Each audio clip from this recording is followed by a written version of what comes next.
Jay Crawford, Adam the Bull, Garrett Bush, Dustin Fox, Jason Lloyd, Tyvis Powell, plus, ba-da-da-da-da, you're loving him, Mikey McNuggets. And so many big names, it would take me hours to say all of their names. The ultimate Cleveland sports show starts now. Booyah! Welcome, everyone, to the Ultimate Cleveland Sports Show. Along with G. Bush, Dustin Fox, and Tyvis Powell, I'm Adam the Bull, and we got a lot to get to today. We've got Mikey McNuggets, Steve, Earl, and Anthony. Is Anthony not here? Working probably sick today. Oh, I was just, as I'm saying that, I'm like, I don't remember seeing Anthony. All right, well, we hope he gets better soon. Guys, we're going to jump right into it. We got no time for pleasantries because we got a ton to talk about. Aditi Kinkhabwala and Mary Kay Cabot are going to join us. And before we jump into the latest Deshaun Watson news, we'll say hi to Mike. Mikey. What's up, guys? Let's just get right into it. No time to waste. And it's a quick reminder that every show is brought to you guys by FanDuel. It's part of the Ultimate Cleveland Sports Show family, and it is America's #1 sportsbook. And right now, FanDuel has a little something different for you guys. Now through September 22nd, all FanDuel customers can bet $5 to get a 3-week free trial of NFL Sunday Ticket from YouTube and YouTube TV. Then with the YouTube TV base plan, you'll be able to watch every regular season Sunday afternoon out-of-market game. All you need is a Google account and a current form of payment, and you can cancel anytime you want. Just visit FanDuel.com/UCSS to download America's #1 sportsbook. All right, Tyvis, Dustin, you guys were not here yesterday, so we're going to start with you. We'll get into the game because I want your thoughts on the game and Deshaun Watson's performance. But we got to start with the breaking news from yesterday. Following a terrible performance by Deshaun Watson on the field Sunday and by the whole team in general, we get word yesterday that there's yet another lawsuit. The same lawyer is involved, Tony Busby, but a lawsuit has been filed in Houston for assault and battery. Stems from an incident, an alleged incident in October of 2020. The plaintiff is being referred to right now as Jane Doe. The NFL and the Browns have declined comment to this point. We're not going to give you the details of what is being alleged here because obviously it's some pretty horrific stuff. This is another level from really any of the accusations that we saw previously. This is, as far as we know, an accusation that has, I don't want to say come out of nowhere. Maybe it has come out of nowhere, but there was no tie to, even though it's the same lawyer, no tie to any of the previous allegations. It's pretty ugly stuff. Read it for yourself if you want. Again, it's allegations. We don't know for sure that it's true. It's one side of the story. Go ahead, Mike. Real quick, we'll drop the link to the lawsuit in the chat, so if you want to see it. But just very quickly, some minor details just to give you guys a little context. This is all according to the lawsuit. Deshaun was going to meet up with a woman in Houston at her apartment. They had met at a bar. He got her number. They had a date planned. She wanted to have him at his house as opposed to going out in public. He got aggravated trying to find her apartment. While she was getting ready, he was on her bed. A massage was requested, weirdly handled. She's not a masseuse. She's apparently not a masseuse.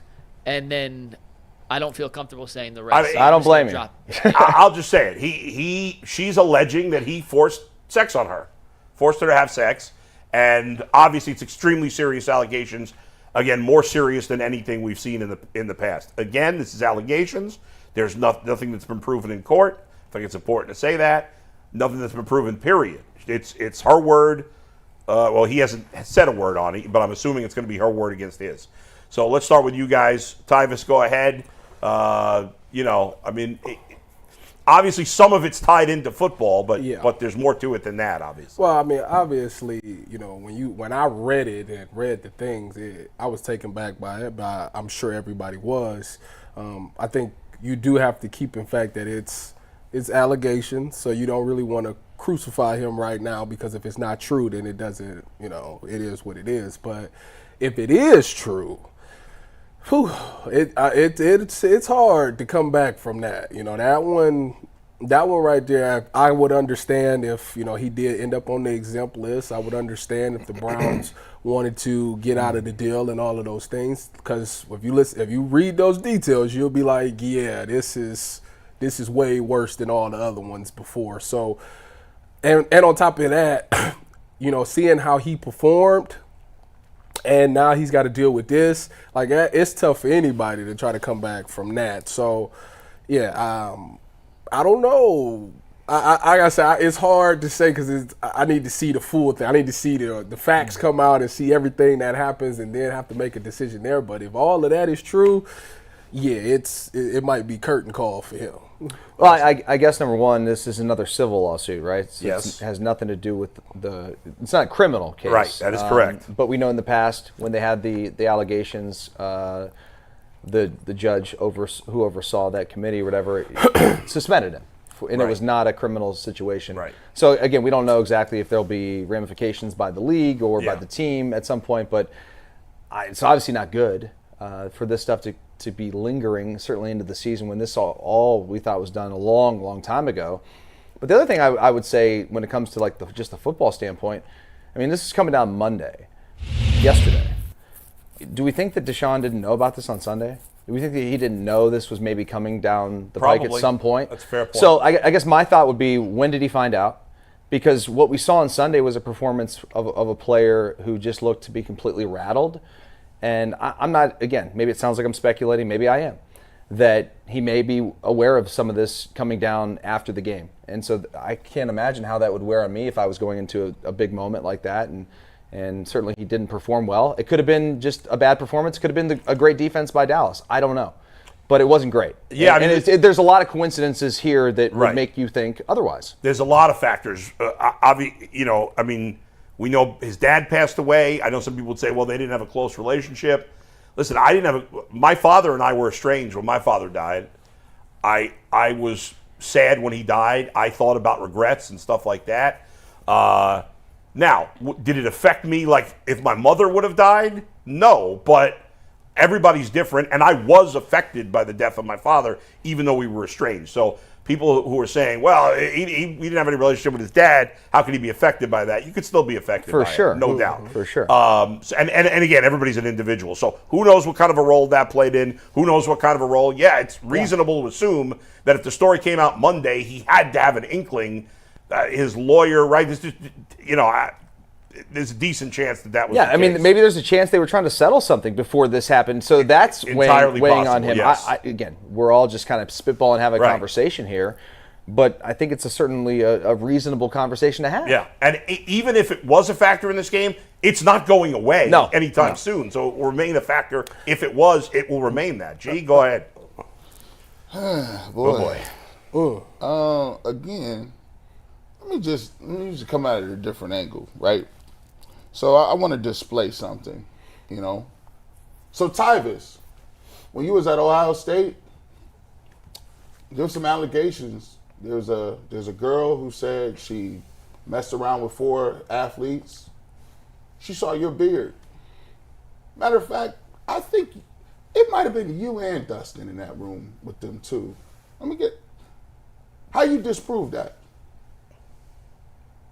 How do I disprove that I wasn't there? Yeah, disprove that. Oh, I'll just go say, I go either find out where, I would say what time and date did this take place, and then I'll go show you, like for me, like I got cameras in my house, so I'll be like, right here. He might be able to disprove it, he might not. He might not. This 10 years ago. Oh, I'd say, Cardell, wasn't I right here playing this game? He'd be like, yeah, he was right here.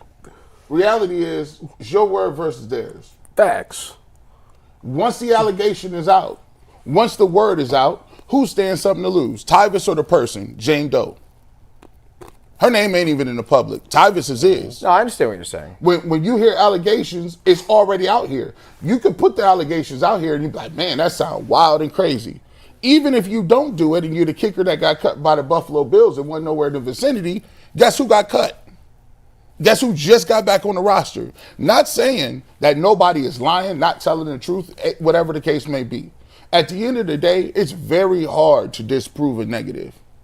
It's very difficult to do it. Second of all, my question is this. Where's the criminal case?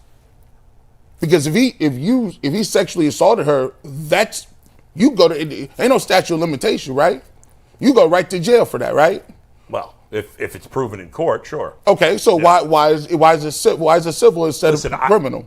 I'm just asking. These are all fair things to ask. Here's what I think it's also fair to say. I'm asking the questions Go ahead. because I'm giving two sides of the story, right? Now, I don't have the story, but if we're going to ask very difficult questions like why are you going to be on an exempt list, or do you think this is about to be really big or bad, I think it's also important. I don't know if those are the questions we're having right now. I think the questions we're having is, did this affect his performance? Well, I think it affected his performance. I think it affects a lot. But when you get these type of allegations, I think it affects your life. For sure. Oh, yeah. It's all encompassing that like, this affects. And you may be right. I mean, this could totally be made up, and he's proven right in the end. And if that happens, I guess good for him. Bad on the girl. If that's the case. I'm not saying that she is telling a lie. What I'm saying is, when you have allegations that are put out, here's the way to me, this is, if there's been so much of this lately, right? I can look at Trevor Bauer. I can look at the Duke case. I can look at multiple cases where people have alleged certain things with the kicker. And when you allege Ariza? Yeah, that's his name? Yeah. When you allege certain things like that and it's not true, I feel you should go to jail. I feel you should be put under the jail. Let me ask you. Wait a second. Hold on. Let's also say that you could point to 4 cases over a decade or more. The Duke thing was how long ago at this point? Okay, but it's still that's 4 cases. But that still ruined somebody's life forever. Oh, did it? Yes. Did those guys have their lives ruined? If you Google somebody's name and it says rape, your life is over. Matt Ariza's got a job again. It took a minute, though. I'm about to say, he missed the whole year. But let me ask you, what about the 99% of people that are telling the truth? How about their lives? So that have been raped. Here's what I'm saying. Okay. Well, but you're making it seem. Wait a second. You had your time. So you're bringing up 4 examples, okay? And I'm sure there are others, right? The majority of people that accuse somebody of sexual assault, are telling the truth. That's a fact. That by a large margin. Obviously, there are people who lie. I agree with you. I think there should be consequences for people who lie in this situation. But I don't know about, I'll give you another thing. What's more likely, that 26 different women have lied or that one guy has lied? What's more likely? If we go on more likely, we don't have to regurgitate this, but go look at the affidavits and you got people's family members saying that they were lying. That was in the testimony. Okay, how many of those people? There's at least 4. We can point those out. Okay, I'm not saying every single one was telling the truth. I'm just saying, what's more likely? 26 people are lying or 1? We're getting a little off the tracks here, boys. What I'm saying. Well, I just think to make it seem like everybody's out there lying about these situations is unfair. Here's what I'm saying. Yeah. If you got a bunch of money, let's be clear. Yeah. Let's be honest. You got a bunch of money. If I come on this stage, and this is what I'm trying to show you. If I come on this stage and be like, listen, you know what, Ultimate Cleveland Sports Show, I want something. You know what? I want 9 shows. I want 10 cars. They didn't give it to me. You said, G. Bush, where you going with it, right? It's very easy to see something and then allege something. You know what? I think Mikey McNuggets is racist. Look, you see how crazy that? And he stands up. You know what, Mikey? There was all kind of topics you didn't give me. You didn't give me the topics that I wanted, and I felt like I was slighted. I felt intimidated. I felt like I was the only black dude in the media in Cleveland, and you know what? I feel like it was undertone racism.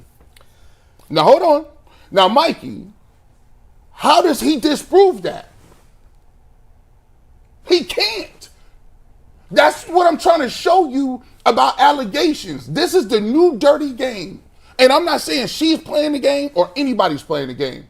But when you put certain allegations out there in the ether, you destroy people's reputation and you force people to take a look at it because of the way we've treated sexual assault previously. But if it's true, then he's the one.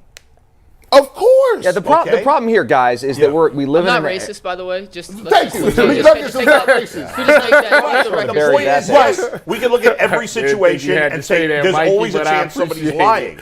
And if they are, there obviously should be some But punishment. there is not. Well, look, just to kind of jump in a little bit here. I mean, I think that if this were 20 years ago or 15 years ago, yeah, we still have the same opinions. Like the court of public opinion will most always side with the victim. Right. As it should, because the victim is usually telling the truth. And we get that. Yeah. However, we live in an era now in 24 where it's not just like we all have opinions. It's like those opinions are super loud on social media and everywhere that you look, that the opinions aren't opinions anymore. Those are facts.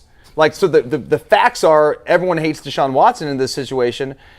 99%, it seems like, on social media. Maybe there's a smaller percentage that are like G. Bush. They're trying to see things more balanced and giving both sides, both perspectives. But it's not. He's given himself no room for error in this situation because of all the past, the 26 women who have already had their lawsuits be heard. Right. So, yeah, it doesn't look good for him, but it doesn't mean it's for sure accurate.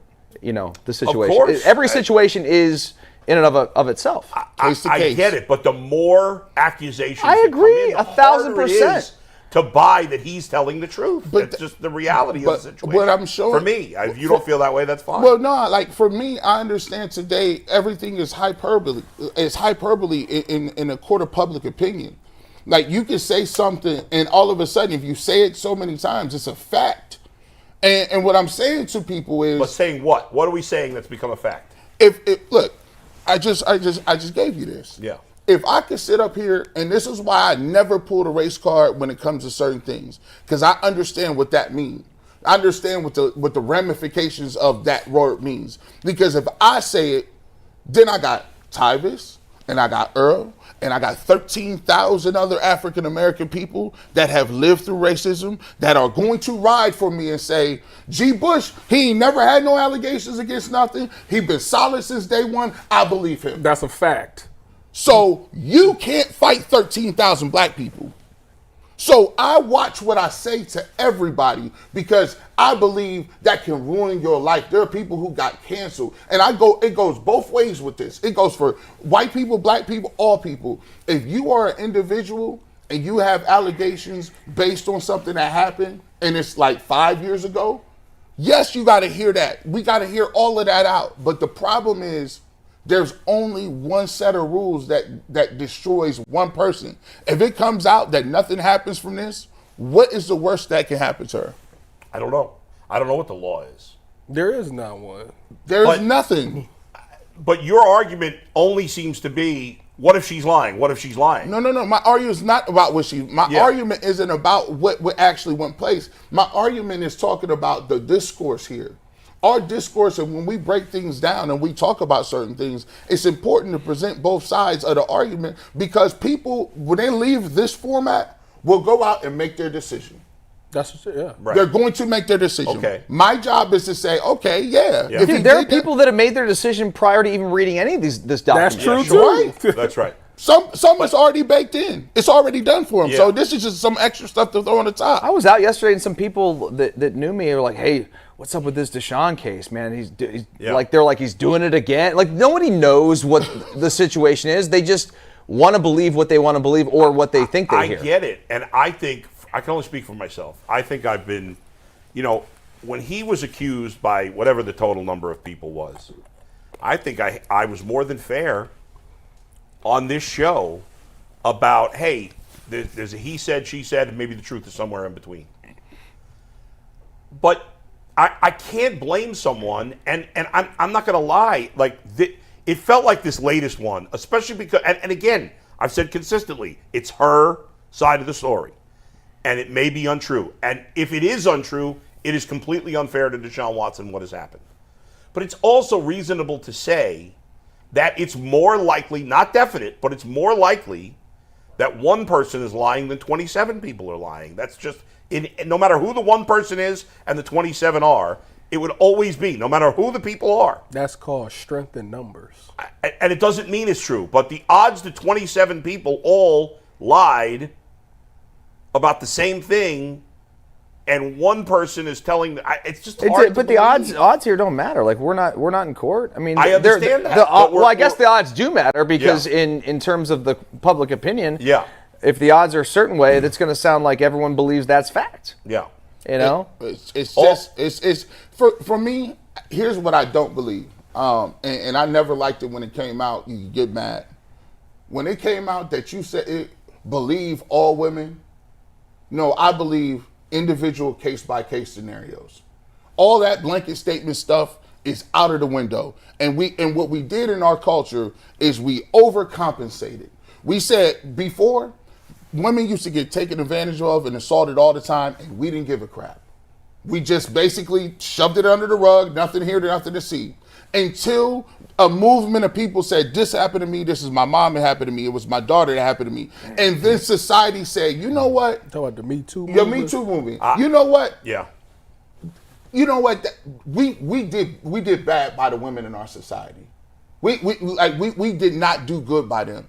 And then as stuff started to happen and move, the pendulum swung to where if anybody said any allegations about anything, you 99% had to choose that you had to believe them, or you were a bad person and you condone assault if you don't believe them.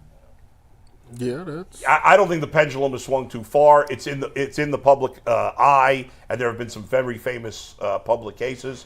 Most of them have not been disproven. We've given a couple that have, where there have been liars. I still think.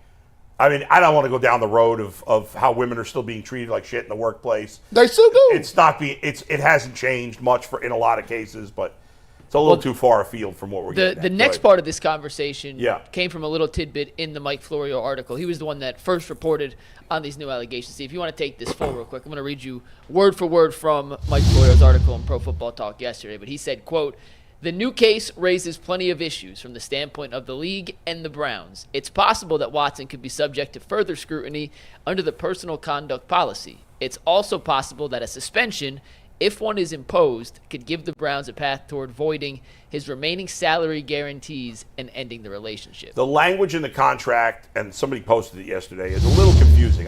We have it. I'll post it. Yeah. It's confusing. You could read it if you want. If you don't want I'm to, not but this is sure, what it but says. Do we all agree that if the Browns could get out of his contract today, they would, or no? If see, this is the thing. If this is true, Yeah. yes. If not, I don't know. I feel like they kind of ride it out because they've shown that they've been behind him this entire time. So I feel like they've been behind people the entire time until they're not. Yeah. Right. And that's So, not just the Browns. That's every team in the NFL. If you're Andrew Berry right now, I don't know. you don't know the truth. Wow. You don't know the truth. I think You you don't- watch that game on Sunday and you watch what you've seen so far, and you're sitting there thinking, I know you don't want it to be true. Yeah. But like from a team standpoint, you're probably thinking, if this is true, can we get out of it? That would, yeah. I mean, That's just and by the way, business, it would be irresponsible for them not to. Yeah. Consider that's all a smart business. all aspects of it. If he did it, like I'm saying, like if you did it, you looking at jail be time. Yeah, I'm about to say he going to jail. Like that's easy money. Now listen, I will give it. Shout out to you, Busby. You are. I don't know that he can go to jail at this point in time. Well, maybe it's a statute of limitation. Maybe I think there is on rape. I guess it depends in on Texas, the state. hold on, I actually have this information. They talked In about Texas, this before. Go ahead, Mikey. Yeah, up to 5 years if it's sexual assault. Okay. And So it's not been in, 5 in years. Texas, and I don't know the exact Texas language is on it, a but bad rape system. and sexual assault fall in the same category. I don't know why there'd be a statute of limitations Yeah. on rape. Aren't But we sort of 5 pushing years, 5 years, This though? falls into the Yeah, I'm 5 about to say, I years. think It was this is October of 2020, so we're about October 4 2020, years. yeah. Okay. So shout out to listen, whoever. Hey, Busby is a great lawyer. He is. He is great. No, he is. You don't think that he sat there? He said, "Man, you playing like you know what? This Drop it. we dropping that boy. We got that boy in the tuck. So now we gonna give you a legal out too. Listen, hey man, That was like Disney dropping DirecTV the weekend of college football in the U.S. Open. right? Wow. There was a reason for that. They hit that button so quick. He said, listen, it was all quiet on the Western Front. He was trying to find an angle. See, everybody was ready trying to move to football, right? Football people that talk about football really just want to talk about football, right? He just put this right back in the news cycle, and now it puts pressure on people. Now it's like, hey, man, you got another case. Hey, and to be honest with you, these things linger over your entire life. So if you're the Cleveland Browns, obviously they're a business. They're very smart individuals. If this is true, obviously they're going to move in a way to get themselves in the best financial situation to clear themselves of any any situation, all that. The thing is, that, I mean, they kind of moved in that way anyways. I mean, they got a quarterback that's behind him that if he goes out there, they can still get things done. So I'm not saying that they knew that this was a thing. I mean, they learned from last year's mistake of not having one. But if they really, truly didn't want to be in his camp anymore and they wanted to get off of the DY, like, they could justifiably move to Jameis, and people aren't going to be too upset about that. I'd be interested to find like somebody to go over that contract with a fine tooth. What, that Deshaun's contract? Is there a poison pill or a kill button? There in is. that contract? Hey, do you want me to read it? Read it. It's Mike. confusing, Steve. Take it Yeah. full so I can. But this is word for word. Florio dug this up from the Browns contract with Deshaun Watson. It's small, but this is exactly word for word from the contract. Quote, player hereby represents and warrants, except as otherwise disclosed to club in writing, as of the date hereof, that 1, player has not been charged with, indicted for, convicted of, or pled no contendere to any felony and or misdemeanor involving fraud or moral turpitude. 2, player has not engaged in conduct which could subject him to a charge, indictment, or conviction of any such offense. And 3, no circumstances exist that would prevent players' continuing availability to the club for the duration of his contract, which, in simplified terms, means if the NFL suspends him for charges or accusations or whatever that was not tied to the initial suspension. Which this doesn't appear to be. This does not appear to be. The Browns But does it say they can get out of his contract? Doesn't say that in there. Just from reading and my understanding of this. Contract, ain't it? Yeah, it'd be a breach. If he gets suspended for a separate offense, they can make him a post-June 1st cut at the end of this season and get out of the final 2 years. Both they paid him this year. Yeah. They could get out of the final 2 years if he gets suspended by the league for this situation if it's not considered related to the first. Let me ask you a quick question here. No on the fence. We don't do fence riders here. Yes or no? Yes, we do. Well, we do fence riders. Don't pick an answer. Yes or no? You're Andrew Berry. You're in charge of this team. You know as much as we know right now. Oh, my goodness. Could be true, could be untrue. But you could get out of his contract today. Would you do it?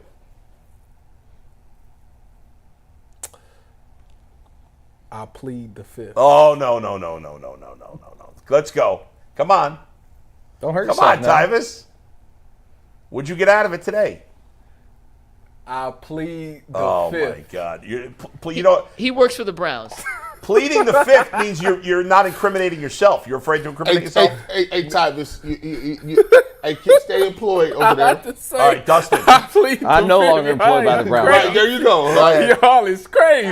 No, it's there's more than just a black and white answer in this case. I mean, it obviously it seems like because he didn't play well on Sunday and the last several games have been like not good enough to win in this league and certainly win in the playoffs. So the answer today is yes, obviously you would like to get out of that contract. But the reality is it's probably too soon to have that conversation. We all live in the moment. Yeah. You know me more than anybody. I'm prisoner of the moment, have been for a long time. Yeah. And I acknowledge that. But even though today it seems like we would rather move on from him, it's still too early. I don't think you can move on from him after one poor performance and not knowing exactly what's going on. And also you're trying to find a new offense with this new offensive coordinator. There's going to be some bumps in the road along the way. Yeah. I think Kevin Stefanski will have more of an impact on the offense going forward after he looks back and sees what they tried to do against Dallas and how it didn't work. So the answer is a little bit in between. You know, I can't definitively tell you, but it's not. It's not fence riding. No. It's not fence riding. I thought that answer was very It well actually done. was a good answer. Very It well actually was a done. very good answer. All right, go ahead, G. Listen, I love his answer so much, I'm going to steal half of it. Look, I'm the Duke of knee-jerk. No one's emotional as me. Like, I'm emotional tomorrow, man. I'm still thinking about a college football game that I lost on a game yesterday. Like, right now, like, petty as hell. Who you lose to? Oh, man, I'm lost to this dude in my dynasty. He had Cal, I had SMU, man. We second year, bro. My corners is out here playing cover 3 match. They can't play match Cal coverage. tore it up, man. Man. But I tell you what, back to no. You are, at the end of the day, you are allegations in a bad football game. And you talk about cutting bait. First of all, the Players Association would have a heart. They would lose their mind about something like that. Second of all, at the end of the day, you owe 17 weeks. I just appeal to you. Some people out here would think that the Browns gave up on Baker Mayfield too quick. Some people will say they gave up on him when he had his shoulder hurt. Now, guess what? Baker looks like he's good. The Cleveland Browns seem to give up on people very quickly. At the end of the day, I'm not saying that I was one of those guys that thought they gave up too quickly. But here's the thing. When you get this dude and you paid all your draft picks and all them picks and all that money, he got to at least get 17 games. That's the only goal. If he goes out there in 17 games and he don't perform well and it just don't work, then you can all with a good conscience, we're going to find another contingency Yeah, but then plan. you still owe him the money. That's what you signed up for. I hear you. Not if he gets suspended. All right, to me, this is a no-brainer. I think everybody makes some good points, except for Tyvis, who just pleaded the fifth. But, remember, he's not a member of the media. Right. That's true. Listen, Let me tell you something. I agree with what Dustin said. Yeah, what Dustin said makes sense. And Dustin still didn't It give an is answer. too fast. I gave a couple of great answers, I thought. You didn't It say is yes too or fast. no, though. However, I said yes today. If I have to make a choice now, I would get rid of him if I could get out of the money, because even though it is too soon, I grant you that. The track record in Cleveland is so poor that I think because I could get out of so much money, I think at this point it's more likely than not he's not going to turn it around, that I would get out of it if I Yeah, could. I don't think they're going to be able to, but I would. I would also like to see you a week from today Yeah. if he tears it up against Jacksonville. Because That's another thing, the yeah. information will change dramatically. And your opinions, I think, will change dramatically. I'm All of happy- us will change dramatically what I'm we think about this happy team. to have to deal with that. So I think we all We should haven't be. seen him tear it up like he did. Like in really Houston. ever. Like he Not has once. not been Houston Watson since he's been in Cleveland. No. And that's what's so concerning, because it doesn't look even close. Not just like his mechanics or whatever it may be. Yeah. He looks like he's lost a step. I will say that too. We'll get to more into I'll say that that. coming up in just a little bit. Mike, we got a guest. Yeah, and we'll read the result. We put the poll. Would you get out of the contract if you could after our interview with Aditi here? And that's brought to us by a new sponsor. Hims is now part of the Ultimate Cleveland Sports Show family. Men, real talk, the only thing worse than losing your hair is waiting forever for it to grow back. That's why you need Hims, so you can start seeing your hair grow back in as little as 3 to 6 months. Hims provides access to a range of hair loss treatments that work, all from the comfort of your couch. Hims makes treating hair loss simple with doctor-trusted treatment options and clinically proven ingredients like finasteride and minoxidil that can regrow hair in as little as 3 to 6 months. They offer the best personalized chewable oral spray and serum treatment, so you can find what works best for you. Start your free online visit today at hims.com/lockedon. That is HIMS.com/lockedon for your personalized hair loss treatment. hims.com/lockedonnfl. Results vary based on studies of topical and oral minoxidil. Prescription products require an online consultation with healthcare providers who will determine if a prescription is appropriate. Restrictions apply. See website for full details and important safety information. And with that, Hell of a let's read, welcome Mikey. Hell of a Aditi read there. Kinkhabwala to the show. Yeah, it's a hell of a read. What's up, Aditi? Aditi! Hey, Dustin Fox, you just came up in conversation this past week Why? I better been something decent. because we were covering Riley Moss of the Denver Yes. Broncos. Yes. We And are so making then a there was a comeback. list. We're making a comeback. Yeah. White corners making Are a they? comeback? Is that I what don't know it is? about that. So, guys, apparently the white cornerback is an endangered species. And the list of the over the last 20 years is not very long, but our friend Dustin Fox is on that list. Yes, I Yeah, I am. know. What is a Carrying bigger the torch. list? Carrying the torch. White cornerbacks, white running backs, No, do white corners. or black kickers? White corners. Yeah, white corner. There's Wait, been no. Wait, happened you're to saying there are Marquise- fewer Marquise white King? corners than black kickers? Sorry. kickers and I don't punters. know. Absolutely. Yeah. Go ahead, Aditi. What was that? No, I was just saying. I was saying, is Dustin saying that there are fewer white corners than there are black kickers? There's been 2 in the last 20 years. Yeah. There's not a lot of black how kickers. many black punters, kickers yeah. I'm putting together punters No, and no, kickers. no, just kickers. I I can't don't think even of a know black any kicker. black kickers. Yeah. Yeah, I don't know What about that about one. a non-white kicker? Yeah, Well, there you go. there are quite What's a few, the guy- right? what's the guy from- We got Latin kickers, Yeah, European Yeah. kickers. Yeah. What's the And the kid that Asian got kickers, drafted? do not forget the Asians, guys. The Asian kicker, yes, yes, kicker. the Falcons. Yeah. What was the guy that drafted by the Buccaneers in like the second round? He was Oh. not black. Cairo Santos. He was not black. No, that was No, that wasn't Grammatica. Was it not Santos. Grammatica? Was it? No, it was a different guy, but he's not black. He was from Florida The State. Steelers had a black punter, Presley Harvin. They drafted a black That's true. punter. Who was that kicker? I remember that Yeah. kicker. It's terrible. Roberto Aguayo. Aguayo. Aguayo. Yes. All right, let's. All right, sorry. He Let's killed get- a turtle in All right, college. moving on.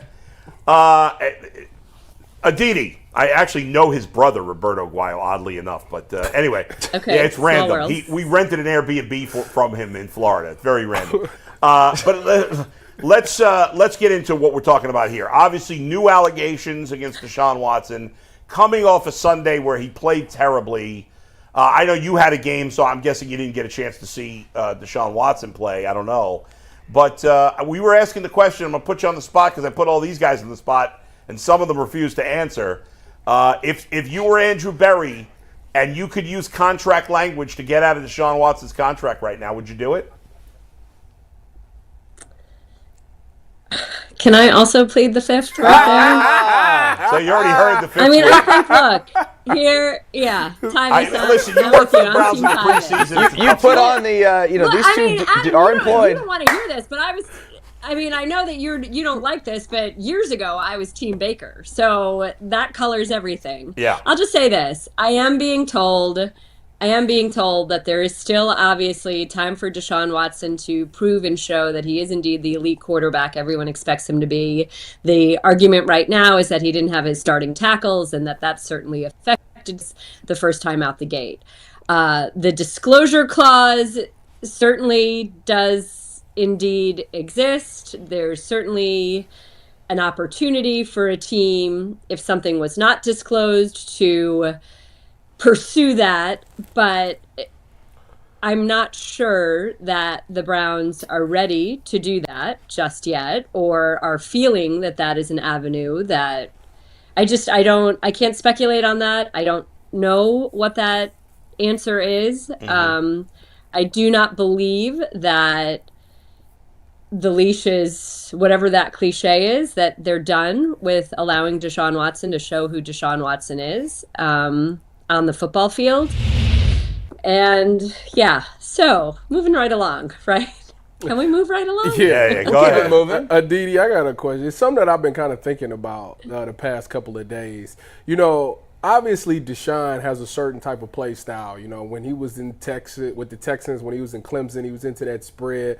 And obviously Kevin Stefanski has two totally different things. Do you think the Browns are handcuffed because on one end you got a quarterback that has a certain play style, but you also got a two-time coach of the year that does a different play style, and the two just don't mesh, so you can't fire neither one of them because both of them are kind of good?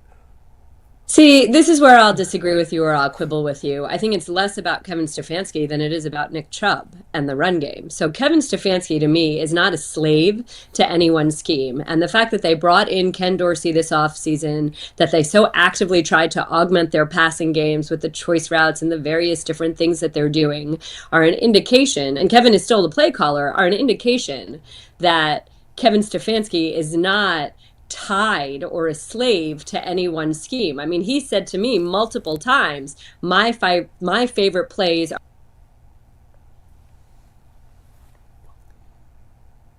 Man, that was about to be Thought you good. guys got our new computer. That was about to be good. I don't know what happened. She froze up on us there. She was I about to thought say she got a new laptop. Yeah, The shot looked crystal clear. It was the was first good. time it froze. and then it just went away. Well, anyway. Yeah. I just wanted to jump in on what she was talking about anyway Yeah. with the play Go ahead. calling. When she pops back in, Yeah. I'll chime her back Go in. ahead. But Dustin, go ahead. I just, I want to know is like, yes, to her point, Stefanski's shown an ability to adapt. He's not set in his ways and all these things. But boy, Stefanski. Hey, Dustin, we got Aditi back. So bring her in. Yeah. Aditi, finish what you were saying. It froze right after the Nick Okay, point. where'd you lose? I'm so sorry. Apparently, Mikey is disconnecting me. I don't know Run what to game. say. You don't like You're my talking points, about the do run you? game. You're talking about Nick Yeah. Chubb. Yeah. Right. So He's if Nick not a Chubb slave is your, to a system. if Nick Chubb is your best player, then don't you want to work off of your run game? That's that piece. But look, you can always had this in Seattle. I was just in Seattle this past week. They have a new offensive coordinator, Ryan Grubb, who, when he was in Washington, led the nation's #2 passing attack. You look at what Seattle has. DK Metcalf, Lockett, Jackson, Smith and Jigba. Geno Smith believes that he's one of the best quarterbacks in the league. He told us that. The profile of these wide receivers matches the profile of what Grubb had at Washington, and yet he says everything starts with the run game. They had a very choppy first half. Mike McDonald, coming off at the half, says to me, we need to get the run game going. They got the run game going in the second half with Kenneth Walker, and all of a sudden that's how they pulled away. So there's nothing wrong with trying to build off of the run game. I don't think this is about Kevin Stefanski versus Deshaun Watson. I think this is, what is your best means and method of trying to win a game? I mean, I saw it when I was on the sideline last year in that Arizona game. Remember, they pitched the shutout. It was just before the Ravens game. They ran the ball so well. I mean, that's not a bad formula for this team. So with that being said, Aditi, going into this week's game, after what you saw on Sunday, which was a lot more of the spread offense, it really looked like Deshaun was uncomfortable in it. Maybe it was because he's learning too much too soon. I don't know. The line play, maybe he didn't have enough time. For sure. So all those things could be a factor. I guess with that being said, do you think Stefanski looks at it and says, okay, I gave you the full reins here week 1. Let me kind of have my hands on it as we go into the Jaguars week 2 matchup? Do we know that he gave him full reign? I guess I don't know. Maybe I'm more speculating. At the line of scrimmage? Maybe I'm more speculating, but it sure looked different. So I assumed that was more Dorsey's influence than Stefanski's. I mean, that may just be what the play sheet is. If you know for a fact, feel free to chime in. No, I mean, truthfully, I was steeped in my game, but I can tell you that She doesn't like your questions, Dustin. Whatever you ask, she keeps freezing up right after. All right. So I think we're going to have to leave it there, unfortunately. Okay. This is it. But the stuff about the line, we did talk about this yesterday. Jason had the stats. The average time to throw when he was pressured was better than more than 20 teams in the league. So this idea that he had no time to throw, I just don't buy it. I think he caused a lot of his own stuff. I also thought that he was seeing ghosts at times.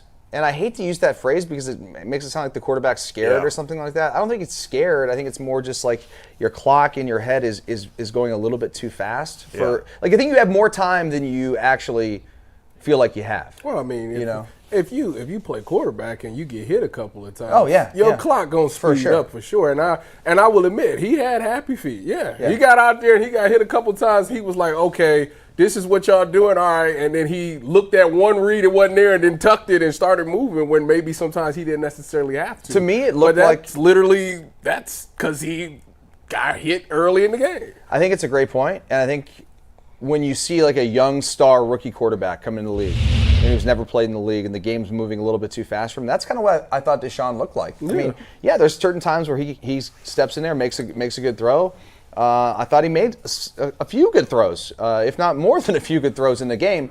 But overall, I just thought the happy feet is a good way to put it, and just looks like somebody who hasn't played football in a long time. And that's the thing. And it was just like, and that's why I kept telling you, I kept asking me about, the preseason. And I kept telling you, I was like, it's just, I need to feel the speed of the game again. Yeah. And you look around and you see Kirk Cousins, he didn't have a great performance either. And it takes time. If you miss those preseason reps because practice is different, and I can't specify this enough. I get that, yes, that defense is good. That's one of the best defenses you're going to see. But game speed is just faster. It is. And if you don't get those reps, you're going to be behind. And that's why some of those throws was behind. He kept throwing, I think he threw like a slant behind people and stuff like that. And it's because the timing is just off. I know I'm not saying it's an excuse, but I told you, I said there is no excuse. If y'all decided not to do y'all offseason the way that y'all decided to do it, that means that y'all saying that we ain't got no excuses coming in. And people was like, well, why didn't he play in that last preseason game? I was like, well, if you seen some of that offensive line play, you see why Kevin was like, you know what? let me at least get you to the season. Because if you're going to take hits like that in a meaningless preseason Maybe it would have helped for him to understand that's what it's going to be like. Yeah. True. I want to. By the way, we're making up. We all said no excuses for the season. There's an awful lot of excuses being made. There are. No. I ain't giving him none. That's their own doing. Yeah. This not an excuse, and I want to kind of expound on what Dustin said because we kind of glossed over it a little bit. I think he has lost a step. And as I was looking at it, and I went back and watched the film, and I was like, man, let me go back. Because sometimes when we say 2020 Watson, that just means, oh, he threw for a bunch of yards and he was good. The 2020 Watson, I was looking at, okay, let me see how he moves. Like, let me see how he's moving around. Now it looks different. I think that Deshaun Watson can still escape pressure. Like, he still does a good job of escaping pressure. Yeah. But when he gets out in the open and he's working off schedule, he used to have the ability to have another gear, and he had another ability to throw off platform and be accurate. I think when you have knee surgeries, a couple other surgeries, and a shoulder surgery, and now that's 4 years ago, and you can't get the same type of oomph on the ball, and it's not a big thing. Let me ask you this. Hold on, Ty. Before you go, Aditi's back. bring She has Aditi back. one point she wants to make go before ahead. we let her go this week. Yeah. We'll fix these issues. But Aditi, your final point you were making. Go ahead. And, of course, she froze again. So that is, yeah. Let me ask you Have her this. text you a video or something. Let me ask you All right. this because Okay. you think about that Texans wide receiver core, and a lot of people will agree that the Browns wide receiver core is better. You would think.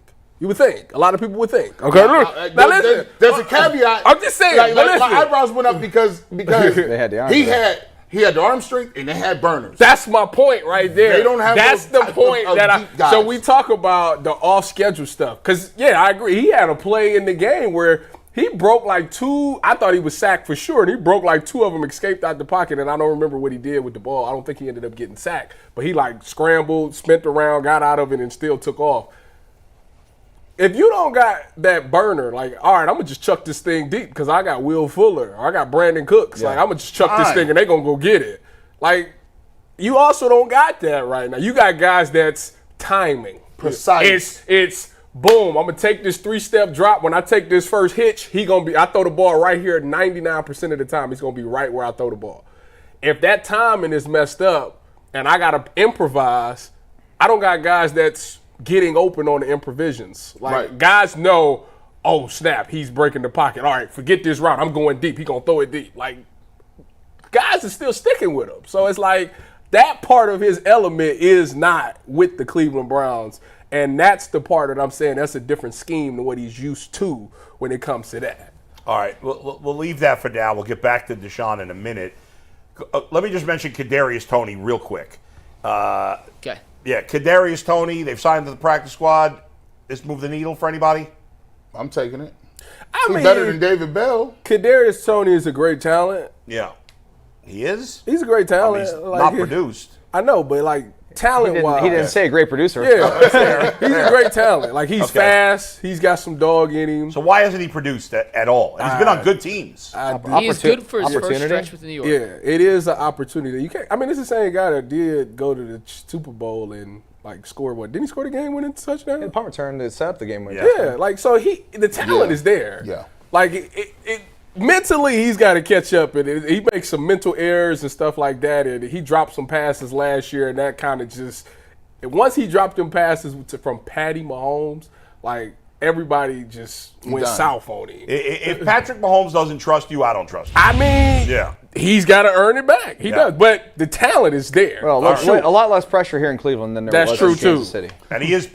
There's definitely more upside. Well, all right, there's more upside than David Bell, sure. Yeah, you got David Bell. It's a first-round talent, right? Cedric Tillman was out there just clunking around. It gives you another little bit of speed that you could put out there. All right. Somebody that could break some plays, special team, something. If he cracks the lineup at some point, great. I mean, If he it's on the doesn't, practice squad right don't now. matter. It's a Free money. very low risk, high There's reward no situation. risk. Yeah. Okay. All right. Real Let's quick, get to David Njoku. Before we do Njoku, do Yeah. any of you expect Toney to make an impact in the regular season for the Browns this year? If I No. gave you even odds, would you say yes or no? What's an impact? Like Yeah, have what are a you talking touchdown? about? Yeah, they score a touchdown for the Browns this year. Yeah, I give him that. No, I'm saying no. Yeah. I give him that. I'll give him a that. touchdown.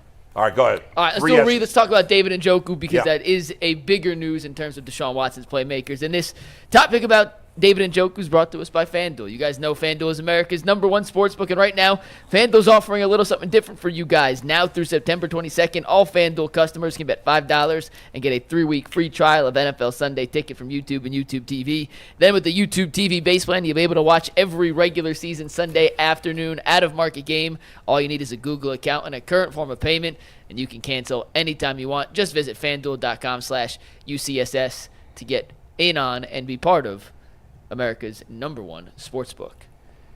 David Njoku out for the foreseeable future, 3 to 6 weeks projected. They're with a not putting high him on ankle IR sprain. as of now, right? Not putting him on the IR.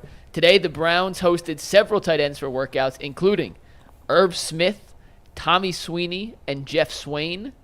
Jordan Akins, the only active tight end on the roster.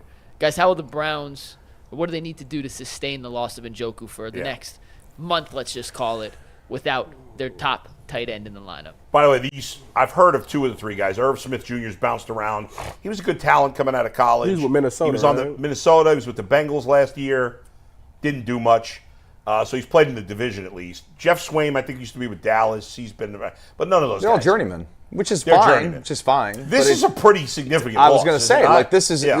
a very significant loss when you consider that the offense doesn't have Nick Chubb right now. So we're talking about losing a strength of the offense Yeah. right now, and the offense you saw how it was on Sunday was not great to begin with. Yeah. So all of a sudden now, the onus goes way higher on Amari Cooper, on Elijah Moore, and certainly on Jerry Jeudy yeah. as well. So those 3 guys got to step up. Jerome Ford, you're going to have to carry a huge load. They got to use Deontay Foreman some. Absolutely. Get him in the mix. So, yeah, this is your intermediate passing game will be challenged dramatically without having David Njoku. I mean, you went from a guy who arguably is a top 10 tight end, right? You know, somewhere in that 6 to 10 range, to having maybe the worst tight end situation in the NFL right So now. tight ends that that most guy's- people have not heard of. Right. I mean, the exactly. good news- That's bad. The only good news is that Deshaun and Jordan Akins got history from Houston together. Outside Right. of that, But- he's not. No. He's not a guy that I'm thinking is an X factor. Like David Njoku was an X factor. He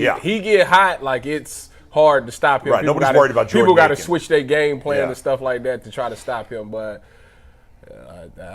this is it's not great. No, it ain't great. He's a good blocker. They were using him on some check release stuff with the tackles, giving him a little bit of extra help, releasing it into the routes. Man, let me tell you something, man. Y'all receivers going to have to do something. I'm gonna telling keep you. it real. Hey, Jerry Jeudy, Amari Cooper. I don't know if you pouting. And he was fired up to have that touchdown down 17, wasn't he? Yeah, exactly. He was like, "Oh my, listen, I'm in the end zone." I'm not going to kill him because he hadn't been in the end zone in a minute. Weeks. Like I ain't gonna listen. I'll be doing all my dances. Like Amari Cooper. Listen. I know you may be a little salty. They mentioned Brandon Ayuk's name. I get it. You didn't get the bag that you wanted, but I need y'all to step up. I need y'all to be open. I need you to be more vocal. It just got harder for him. I know it is. Because we got to worry about no joke. Slide everything to number 2. These dudes are gonna and the game plan is this. This second week coming into it, you said it, Jerome Ford. Cleveland Browns have to be consistently married to the idea that you're going to run the ball. Not half commit to it, not be like, oh, well, we ran it 3 times, but we got down, so we had to throw the ball. No, you got down because you didn't run the ball to start with. They're going to have to do some stuff to get some yardage where it's not 1st and 20, Dustin. Yeah. You can't. This team is not a 1st and 20 team. No. No team. Maybe the Chiefs. Maybe the Chiefs. Like, but this Deontay Foreman has to touch the ball a little more, and it should be even a more run-centric offense because you don't have one. I would say he's the top 3 pass catcher for him. In David Njoku, you don't have him, so you're going to have to run the ball a little more and be a little creative. Jerome Ford, though, is listen. He's not as bad as I think we made it seem. He didn't have a good first game, but he's a guy who's he's kind of dancing a lot in the backfield. Whereas Deontay Foreman is more of a straight ahead runner. Like he's not dancing in the backfield. He's Yeah, we're also spoiled to have Nick Chubb every single Right. week. So when you Everybody see a guy, else looks crappy compared to him. and what they've got to do is they got to find a way. A lot of teams have like two backs who are like 1A, 1B, where they don't have a Nick Chubb. Right. And so you got to ride the hot hand. And so they got to figure out early in the game who's kind of feeling it, and then ride that dude throughout that game. And it may be, we've seen the Patriots do it over time. 1 week it's this guy, next week it's this. He's a fantasy football nightmare. Right. Well, we need to find that in Cleveland. Find the back that in this particular game is feeling it and ride that dude. You look at the 49ers. Sorry, Tyvus, real quick, but like the 49ers, obviously Christian McCaffrey's special. Nobody's saying anybody can be Christian McCaffrey, but in their history since Shanahan's been there, it seems like whoever they put in a running back is good. They Jordan Mason. How many people even heard of this guy? Goes in there, runs for 150 yards last night. Guy looked like the best running back in football. Well, I mean, who's this guy? I'm like, who's this guy? He's just not. He's breaking tackles. I mean, he was unbelievable. He looked better than Debo. Yeah, he was fantastic. Well, Go ahead. I was thinking about this upcoming week. Yeah. They won't have Tyson Campbell, who is their best corner. So this would be the week that they probably will put more passing as an emphasis because they're down a corner. But I agree with y'all. I think the run game takes the pressure off of a lot of things. You know, when it's easier to call a play on second and 6, second and 5 than it is on first or second and 10, second and 9, or stuff like that. So that run game do got to be effective, but I do think that they're gonna pass and they're gonna have a heavy passing attack this week. Against Miami in Week 1, Jacksonville ran the ball 26 times for 128 yards. Miami, going against Jacksonville, 25 carries, 81 yards, a 3.2 yard per carry. So they didn't run it particularly well. Who? Miami did not run it well against Jacksonville. Now, it's one game. Who knows? Miami does have a talented backfield. They didn't use Mostert much. Not at all. Yeah, But they got a really good front.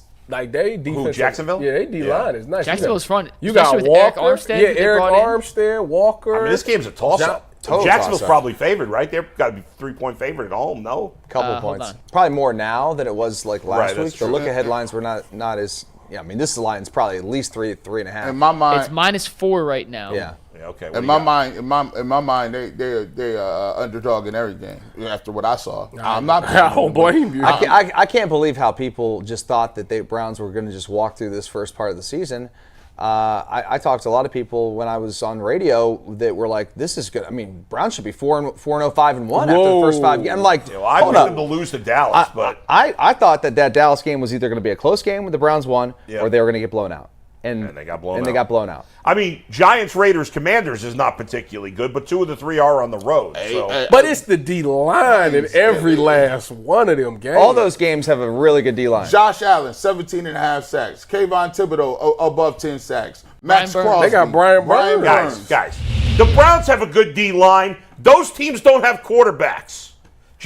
Trevor Lawrence is okay. Daniel Jones is a piece of garbage.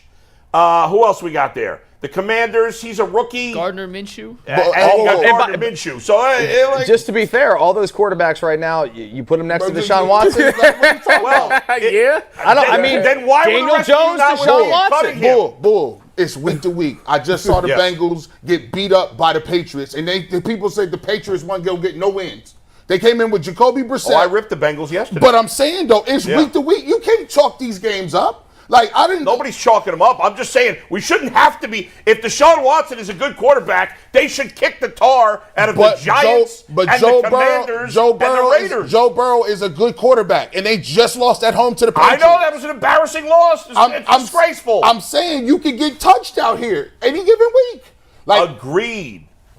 Agreed. Nothing's easy in the NFL. I get it. The Cleveland Browns offense, the way it looked, they better go back to ground zero, bro. Like, I'm not, like, sometimes you want to be who you are. Like, people look in the mirror and be like, yeah, I want to be 215, Dustin. I ain't never going to be 215 unless something dramatic happens and I'm in a hospital and I lose a lot of weight or I get the gastric, either or. But I'm not getting under the suit. But look, you got to just hope for 265 and love it. The Browns want to be, we going to line up at 5 wide.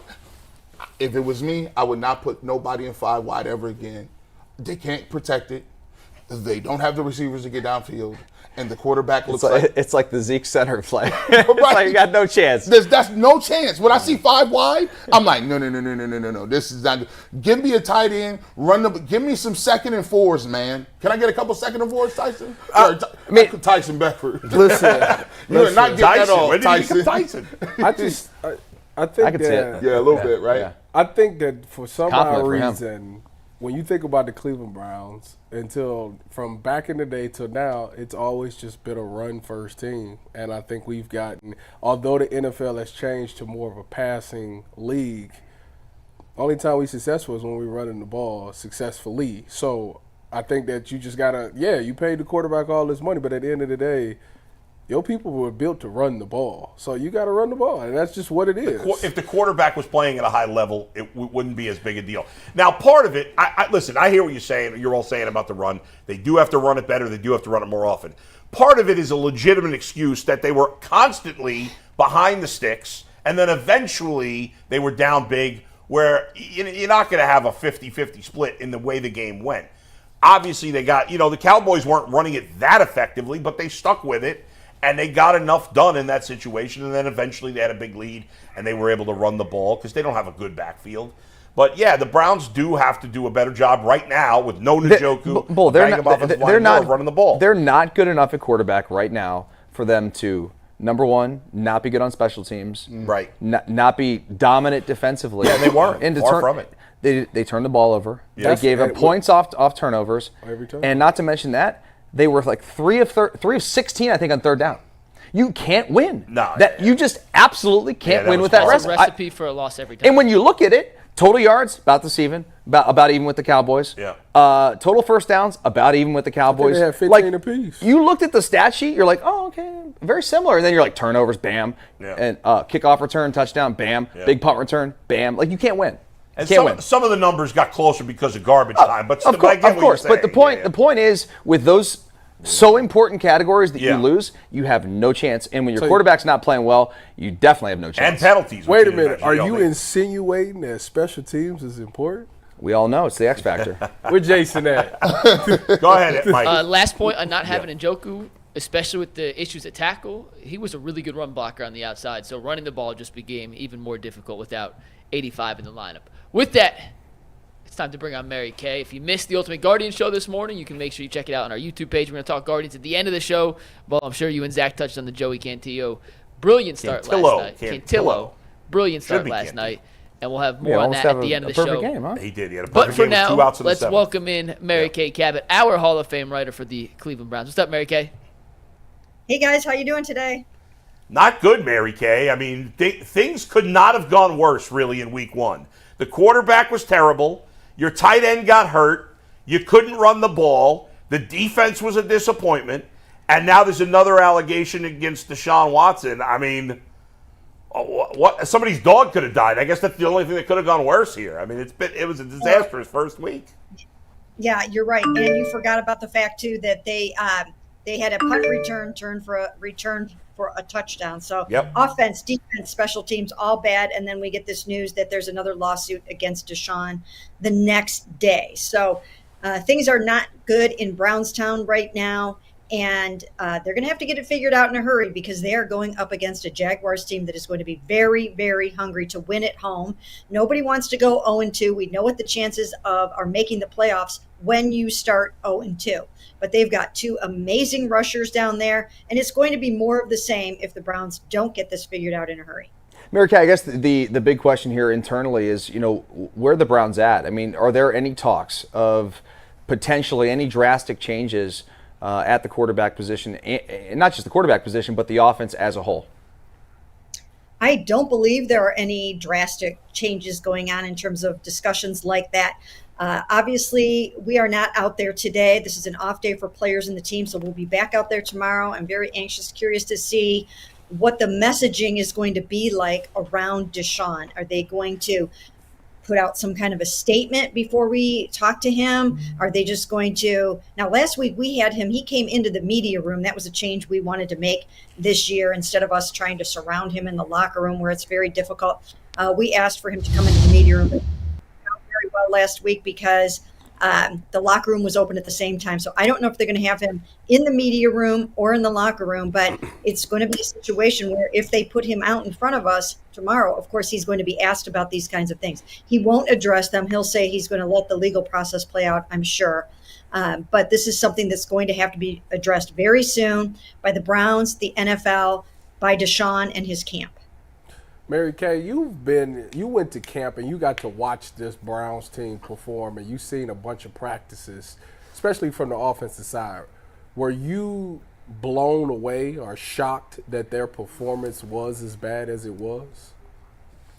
I was shocked, actually, because I really did believe that with the new scheme tailored to Deshaun Watson, with him looking pretty good in these practices for the most part in terms of where the ball was going, I thought that it would look better than this. I thought they would be able to scheme it up so that it would look much better than what it did. And then when you think about the fact that, once again, they've got David Njoku, Amari Cooper, Jerry Jeudy, who was starting to look good, Elijah Moore, I couldn't have envisioned that it would look this bad. But I think a couple of things conspired against them. First of all, Micah Parsons, he came in to play with his hair on fire and to prove that he is the better pass rusher than Myles Garrett, that he should be NFL Defensive Player of the Year. So he was not going to be denied in this game. When you couple that with the fact that the Browns had James Hudson at left tackle, that didn't help matters. Then Mike Zimmer, he came in with something to prove. Former Minnesota head coach, the boss of Kevin Stefanski, been out of football for a couple of years. He wanted to come in here and really make a statement, and I think he did that with all of the blitzing and different things that they did. He moved Micah all around everywhere. He wreaked his havoc all across the line, not just on James, but on everyone. I think they blitzed a lot. They did a lot of things to confuse Deshaun and an offense that really just wasn't ready yet. And I don't think that it's going to continue to look like this if Deshaun Watson remains as the starting quarterback over the length of the season. I think it's going to look better. It's got to look better. But, I was surprised that it was that bad in week one. Mary Kay, I'm going to ask you this about Watson. And there's times when you play defense, when your quarterback, it just looks like you don't have any semblance of a chance of winning because the quarterback and the offense is playing so bad. I thought a little bit of that deflated the rest of the team. I talked to people that were at the game. I'll ask you because obviously you were there. The energy level, it just seemed like you talked about all those guys with Micah Parsons, Zimmer, all those guys. It just seemed like the Cowboys had an energy level that they was ready to come in here and play ball. And even a defense that has been stellar and lights out at home, I just didn't see the energy level. They didn't play with that swag, that hair on fire, that everything that we saw last year, even when they had bad quarterback play. How do you put that in perspective? And did you see the energy lull a little bit in the game for the Browns? Yeah, I did. When things go bad at the outset and you start falling behind and your offense has to start doing some different things and you have to go away from the running game and you have a blown coverage where players are kind of pointing at each other about what went wrong and you have a miscommunication, yes, absolutely, it just starts to snowball and get away from you, and that's what happened. You take the crowd out of the game. I mean, not only was the crowd not into the game for them, they were against them. They were booing their own football team, and they have a right to do that, obviously. But instead of that 12th man that they had all last year that helped them get to 8-1, they had their own team against them. There were a lot of Cowboys fans in there. All of the momentum just went in the Cowboys' direction at a certain point, very early on. And Deshaun, I do think that he must have had those things on his mind, the fact that he lost his dad. Now, even though he wasn't raised by his dad, he was raised by his mother. I think there were probably still a lot of emotions about losing his dad on Friday and then losing a very, very, very close friend on Saturday. And I think he took that into the game. And I know he tried to block all of that out. I don't think he did it. As a professional, you have to block that out and go out there and play your best ball. But once it started getting away from him, and it wasn't all him. You saw these guys dropping some passes. He was, of course, way off in terms of throwing behind guys, overthrowing, who knows what was going on with him. But nobody else really did a great job either. I don't think you can say that very many offensive players had their best day. And there was no momentum, there was no energy, and it was just really horrible. Mary Kay, I know there's no practice today, as you said, of course, on Tuesday. You'll get some updates tomorrow. David Njoku is going to be out at least 3 weeks. As of now, they're not putting him on IR, but obviously, if it ends up being something longer than that, I guess they could change their mind. Give us your thoughts on that, if you will, and any other injuries coming out of this game. Yeah, I think the David Njoku injury is significant, and I did report yesterday that he would miss at least a couple of weeks. So he's going to be out for the Jaguars game, and he will be out for probably the Commanders game as well, unless he has some kind of miraculous turnaround over the next couple of weeks. But if it's a high ankle sprain, he could miss 4 weeks or whatever. And that's huge, because right now, not only do you need your number one receiver in terms of receptions last year with 81 and touchdowns with 6, but he's a tremendous blocker, one of the best blocking tight ends now in the NFL. And you really, really need all the help that you can get from your chipping and all of that. I mean, to go into Jacksonville without David Njoku, I think that's huge. Really they have their best 2 weapons right now are Amari Cooper and David Njoku. And to be without one of those guys, that is really, really very, very significant. So they're trying out some tight ends today, but that's a huge hit. This is a Pro Bowl player. And once again, he worked the whole offensive line all last week. I saw him over there working with the line so that they could work on their blocking and get that down and try to figure out how to solve the Micah Parsons issue. And now it's going to be more of the same this weekend without him. All right, Mary Kay, I need you to put your coaching hat on. What is 2 things that this team needs to fix next week to get the dub in Jacksonville? Well, first of all, I think they have to get Deshaun protected better, but he's also got to get rid of the ball quicker. You're not playing all that fast when you have a new offense, you have a new scheme, you have new terminology. Sometimes it takes a while before you can play as fast as you want to. But he has to speed it up. He's got a time clock in his head going much faster. He's got to get the ball out, and they have to come up with some blocking schemes, whether it's leaving Nick Harris in there to help chip and block. They've got to do some things like that to make sure that Josh Hines-Allens and Trayvon Walker don't completely wreck this football game, because that has the potential to happen. Now, I don't know if they're going to have Jack Conklin back this week. What's he going to be 1 week later? If he couldn't play last week, is he going to be ready this week? We don't know about that yet. But I think that keeping Deshaun upright is probably job number 1. If he can execute the scheme, then they should be okay. But that is the number 1 thing that I would try to do there. And then from a defensive standpoint, they really just have to communicate better in the back end. That was, again, a blown coverage on the Brandon Cooks, and it just sort of unraveled from there defensively.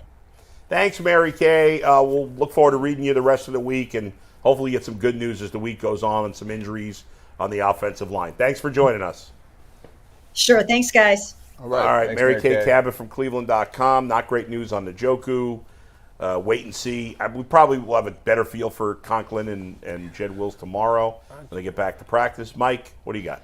Got to read. We'll get into our next topic. No man wants to lose his hair, but for men, it's actually very common. And now with Hims, the solution is simple. Try Hims Hair Loss Solutions, and you'll be joining hundreds of thousands of subscribers who got their flow back. Hims provides access to a range of hair loss treatments that work all from the comfort of your couch. It makes treating hair loss simple with doctor-trusted treatment options and clinically proven ingredients that can regrow hair in as little as 3 to 6 months. The offer personalized chewable oral spray and serum treatments so you can find whatever works best for you. Hims has hundreds of thousands of trusted subscribers, so you'll feel like you're losing part of yourself with hair loss. You'll get it back and confidence with a group. Start your free online visit today at hims.com/LockedOnNFL. That is Hims, HIMS.com/LockedOnNFL for your personalized hair loss treatment options. Hims.com/LockedOnNFL. Results vary based on studies of topical and oral minoxidil treatments. Prescription products require an online consultation with a healthcare provider who will determine if a prescription is appropriate. Restrictions apply. See the website for full details and important safety information.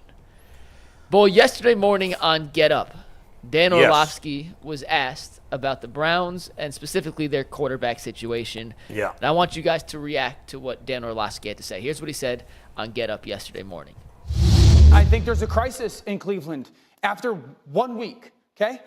Kevin Stefanski's offense, scheme-wise, comes from Kyle Shanahan and Gary Kubiak, which is the under-center, play-action pass game, the outside zone. That's how they create their explosive plays. They can't run it and won't run it with Deshaun Watson. And I don't know the exact reason why, but if you watch the game, it's shotgun, it's catch and throw. And the problem is Deshaun, for some reason, is hesitant, guiding the football, and just egregious misses. He's going to climb the pocket. Amari Cooper's in the middle of the field there. It's 3rd and 10. It's two-man. Throw the ball. He's open. You have to make that throw. You are talented enough to make that throw. He's got Elijah Moore on an in route right here. He's going to be wide open in the middle of the field. The pocket is plenty clean. To me, this looks like a guy guiding the football, trying to run the completion to him rather than just cutting it loose. He's going to have a slant. Cowboys are going to blitz off that slot. Puts it on Amari Cooper. It's a catch and run, and it might be 15, 20 yards. He misses that by a yard behind him. This one, back's going to go to the flat, to the bottom of the screen. He's wide open. For some reason, Deshaun's working up top, one-on-one. It's a long foul ball, 6 or 7 yards out of bounds. That happened 3 times yesterday when the ball's 6 or 7 yards away from the receiver. So I think there's a crisis because it tells me Cleveland knows it can't run the scheme that it truly in its heart wants to. And even when they do it, they can't execute it. Well, that's not good. That's one former quarterback's opinion, Dan Orlovsky. Dustin, yeah, I mean, Travis, what do you guys got to say? I don't think he's wrong. Anybody who watched that game, they didn't run outside zone. They didn't run under center. It was a completely different offense than we saw last year that they, at least I thought, wanted to run with Flacco. Flacco stepped in, and I'm not even not doing the comparison today because I know people are going to take that and that's my wrong Twitter handle, by the way. But in all seriousness, I think that they need to get back to what they want to do, which is run the football, be in position to have manageable 2nd and 3rd downs, which they didn't have a whole lot of on Sunday. And G. Bush, Tyvis, you guys played what? I don't understand why they can't run this offense the way that Stefanski wants with Deshaun Watson. They can. It's about maybe Deshaun. We talked about it earlier. Maybe he still thinks he's the Deshaun of 2020. It's running the offense what's best for the team, and what's best for what your skill set is today, not what you think your skill set used to be. If he can't, and I'm all about the film. You got to show me you can hit them throws, right? If you want to be a vertical passing team and you want to throw the ball, in the seam and make these tough throws, then you got to show me you can hit them. If you can't hit them, then we got to scheme something open. We got to scheme the bootlegs. We got to scheme the quick game. We got to scheme the play action stuff, the run action stuff. So, I think this week is going to tell me a lot about the Browns. It's going to tell me a lot about Deshaun Watson. It's going to tell me a lot about, Ken Dorsey. You guys got to get into that room and look around at each other and say, we need to come together and put a game plan that gives us an opportunity to win. That one we saw against Dallas was not it. Either because Deshaun couldn't make the throws or was not capable of it or just wasn't on, or whether or not the throws and the concepts weren't hitting because it wasn't executable, Tyvis. Well, I think that it was definitely a humbling experience. You go out there and, like I said, you think you big and bad. You think that I'm that guy. I'm that dude. I don't need no scheme. I know what I'm good at. I know what I can do. And you get out there and you don't have that same success. So maybe it was a humbling thing too. It's like, all right, I tried it my way. It really ain't go the way I thought it was. Right. So what you got for me? Maybe he's more inclined to listen to the Kevin Stefanski thing because, like I said, Kevin has a proven track record. It don't matter who it is at quarterback. They've had success when they ran what Kevin wanted him to run. I know they got Ken Dorsey, and I'm not saying by all means go completely away from it. You sprinkle him some stuff in there just to keep him happy. But at the end of the day, listen, I know this team. I know what this team is capable of. I know the strengths of this team. I know what you can do. I've watched you in practice, so I'm going to call the plays that I know that you can handle. I'm going to make you make the throws that I know that you can handle. Stop trying to go outside of that. Just trust me for a second. Trust me for like 2 quarters, and then we'll sprinkle you one out there. I'll let you do your thing for maybe a quarter or 2. But trust me, let me get this thing going. Once we get a lead, then we can talk about getting you your extended stuff. But I think at some point y'all gotta put the ego to the side and be like, listen, Kevin, you was right. You know what you're doing. Let me just trust you. I know I don't really like going under center. I don't really like the play action game and all that stuff. But, you know, let me try it one time. Let me see what it really looked like. Because at the end of the day, even if, which that run game still makes a big key into it, if that run game is working, that play action, you're free to bootleg the thing and run it and get some yards if you want to get that involved. But make the quick, easy, simple throws. That's what you've been working on in camp this whole time anyways, getting the ball in your hands, getting it out to the guy. Your guys, right there, film shows you that your guys are actually winning those routes. Put the ball on them. Let's get the sticks moving, and as this game goes on, as you catch a rhythm, then boom, we'll open this playbook up. But y'all start got to be much better than what it is. I just think that the Browns have to win maybe early on this season, kind of grimy. You know, they kind of have to win a little bit ugly, because I don't think the right idea coming into the season was to make Deshaun Watson in week 1 after he didn't play in the preseason, after he had off-season shoulder surgery, and after the poor performance he had last year, to come out against the Dallas Cowboys on national TV at 4:30 and throw 45 times. I don't think that was ever in the plan. Obviously, the game sort of dictated that they would throw more late in the ball game. But to put the ball in the air in his arm that many times with so many uncertainties coming into the game, I think was unfair. And I think it didn't put Deshaun in a position to have success. So with that being said, yeah, Jacksonville this week, like, you don't have to win sexy. You got to find a way to win the game. We all know the defense is the strength of this football team. So then why not rely on them? Okay, why not rely on them? Special teams, you got to be better. You can't be giving up the defense has got to be better. They didn't play well enough. They do, but the offense didn't put them in a position to really go out there and feel like the job you were doing gave you a reward offensively as a team. True, but they also did miss some. I'm not saying that they were perfect by any stretch of that imagination. They dropped some picks out there, which the fine system better still be going, because it was a couple of interceptions that was dropped yesterday. Yeah. You don't never know. That could change the momentum of everything. I think big picture-wise, we're all looking for what's happened here. Like, when the Browns traded for Deshaun Watson, yes, there were people who were mad because of the allegations. Yes, there were people who were mad because they were Baker Bros. But nobody could deny the talent and how good he played in Houston. And because, at least in my opinion, we haven't even seen a sniff of it, I think we're all searching for answers. The Browns got to be searching for answers. What has happened here? I think you're right. They are going to have to grind out some wins until, it's like we're getting Wizards Michael Jordan. You know what I mean? Like, he was good, but he wasn't like, 21. Vintage. Yeah. It wasn't like, he wasn't vintage, you know what I'm saying? Every now and again, 30, 40, right? You know what I'm saying? But we're maybe not the best comparison, but you get the at point. this point, we take Washington Michael Jordan. Oh, totally. We would take it. He's not even been that. Like, they traded for him, they paid him because they thought he was going to be a superstar. Not a mid-tier quarterback, but he hasn't even been a mid-tier quarterback. But now I think we'd all sign for that if he could be a mid-tier quarterback. That's why the NFL is so great. It's you got to adjust, and they making adjustments while you making adjustments, and everybody is adjusting. If you thought you signed up for Michael Jordan for the Bulls and you got Michael Jordan's Wizards, you could do 2 things. You could sit here and run Michael Jordan's whole highlights the whole season and get blown out. Or you could go and say, all right, well, what does Michael Jordan from the Wizards do well? Put him at the elbow. Post him up. His post game is still good. Hey, how's about we just ISO him, right? We're going to hide him on defense. He's not the defensive player of the year where he could guard all the best players, right? If you are Kevin Stefanski, and the great thing about Kevin Stefanski is he's really good at hiding warts. Like, think about it. Yeah. Jacoby Brissett when he played. We take Jacoby Brissett. Flacco, decent. He beat the 49ers with P.J. Walker. Hey. Phillip is his name. DTR looked decent, right? Yeah, you see But sometimes you gotta tell old Michael Jordan, you ain't. Hey, listen, Deshaun. What was his second half like? Who? Deshaun.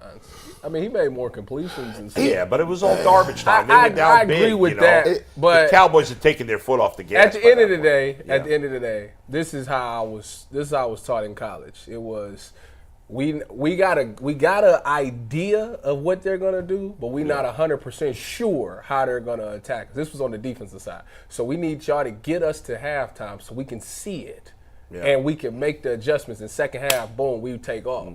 So if only you had stolen what's his name from Michigan. So I know, right? Connor Stallions. So if I think I always take that mindset into games. How do teams go into halftime and make adjustments? I mean, it was a bunch of teams last Sunday that was down and came back and found a way to win the game. Dolphins were down 2 scores. That's what I'm saying. Came back and you never so from an adjustment standpoint, the Browns did start having more success in the second half, so they kind of figured some things out. Yes, Dallas took their foot off the gas a little bit. Not all the way, but you take your foot off the gas if you up 20 points, yes.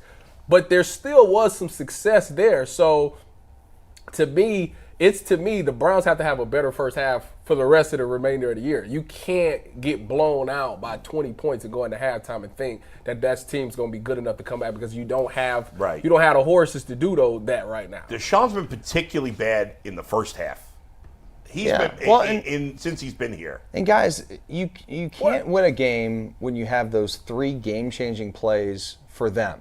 Right? The turnover, the interception that was at the end of the half was devastating. Yeah. The punt return, devastating. The kickoff return, devastating. It's really tough when you're in a game where you're finding it hard offensively to really get something going. But if you take away a few of those plays, and again, more excuses, right? Yeah, right. But if you take those away, it's probably a 1-score game, like in the second half. And at that point, anything can happen. But the fact is, it wasn't. Right. And so you have to then adapt to, okay, we got screwed here.